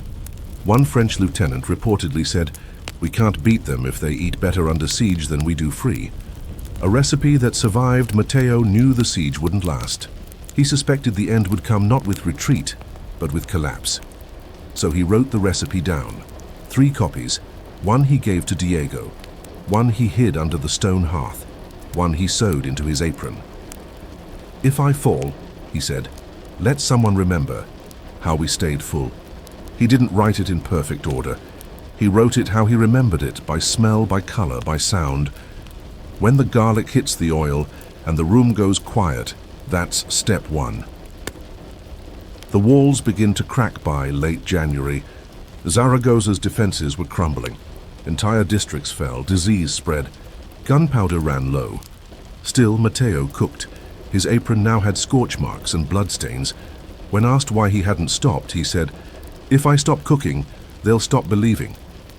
In the final days of Zaragoza's siege, no cannon held longer than a pot of boiling chickpeas and the memory of home wrapped in steam. Zaragoza, February 20th, 1809. The siege was over, or rather it had broken. Not in triumph, not in relief, but in slow surrender, under the weight of starvation, fire, and shattered stone. The French entered a city more ash than structure, but they didn't find the defiant, organized resistance they'd feared. They found ghosts, exhausted, quiet, starving, and amid the ruins of the old convent, they found something unexpected: a soot-blackened pot, a cold hearth, and the faint smell of garlic and beans that refused to die. Matteo's final days. No one knew for certain what happened to Matteo Alvarez in the final week. Some claimed he died while serving stew from a pot split by shrapnel. Others said he simply collapsed by the hearth after his last bowl was poured. One young French officer, walking through the convent rubble, wrote in a letter, "We found a kitchen that had clearly fed hundreds, if not thousands. The walls bore splashes of red oil and old onion skins. There were notes, recipes perhaps, written in a hand as steady as any general's. There was no body, only his apron, folded, and a biscuit cooling on a cracked plate. The recipe that traveled, the copy Matteo had sewn into his apron, was recovered and passed between Spanish soldiers in captivity. Eventually, it reached a convent in northern Castile, where a nun named Maria. Inez recognized the handwriting. She had eaten that stew once. She had cried when she did. She transcribed it along with a note. This fed men who had nothing. It stopped them from leaving. It gave them one more night to believe. She called it El Guiso de la Resistencia, the stew of resistance. Diego's version. Diego, the soldier who had once left and returned, survived the siege and joined a local militia. He carried his copy of Matteo's recipe everywhere. Years later, he opened a small roadside inn and tavern outside Teruel. Every Friday he made one pot of the stew. No variations, no shortcuts. If asked why, he said, "It fed me when I had no courage left, now I feed others." He never charged money for it. The dish in the records in 1856, during a review of Spanish military medical history, a footnote appeared.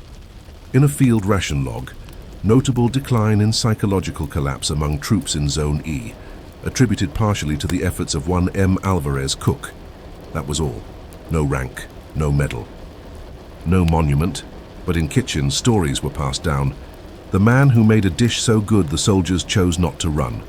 The taste that stayed. There's a saying in parts of Zaragoza now, if your stew makes a man pause before leaving, you've done your part. No one remembers where it started, but old cooks swear by it. And even today, in certain quarters of Spain, if you ask for Alvarez's stew, you'll get a bowl that smells faintly of paprika, vinegar, and wood smoke. It will taste warm, it will taste familiar, and it will taste like something worth staying for. Final reflection wars are often won by generals and remembered for battles, but survival, true, stubborn survival, is shaped in kitchens by those who stir instead of shoot, and who keep men from fleeing not with speeches or threats, but with flavor, warmth, and a taste of memory. Matteo Alvarez didn't carry a musket. He didn't wear medals, but he held the line, with broth, with biscuits, and with the belief that a full stomach can keep a man standing when nothing else will. Because sometimes the strongest resistance begins in a bowl. While cannon fire fades and stew pots cool, we remember the quieter soldiers, The ones who stirred pots got lost on muddy roads and held the line with nothing but instinct, patience, and the will to endure. If you've made it this far, maybe, just maybe, you needed this story more than you thought. And if your eyes are heavy now, that's how history should feel sometimes. Heavy, warm, comforting, like stories that don't shout. Subscribe to The Sleepy Past for more calming historical journeys, where the boring bits are the best bits. Tap the bell so you don't miss the next forgotten tale. And if a strange old stew ever kept you going, tell us in the comments. Until next time. Sleep slow, dream of chickpeas, and walk carefully, even if you're not sure which way the map is facing.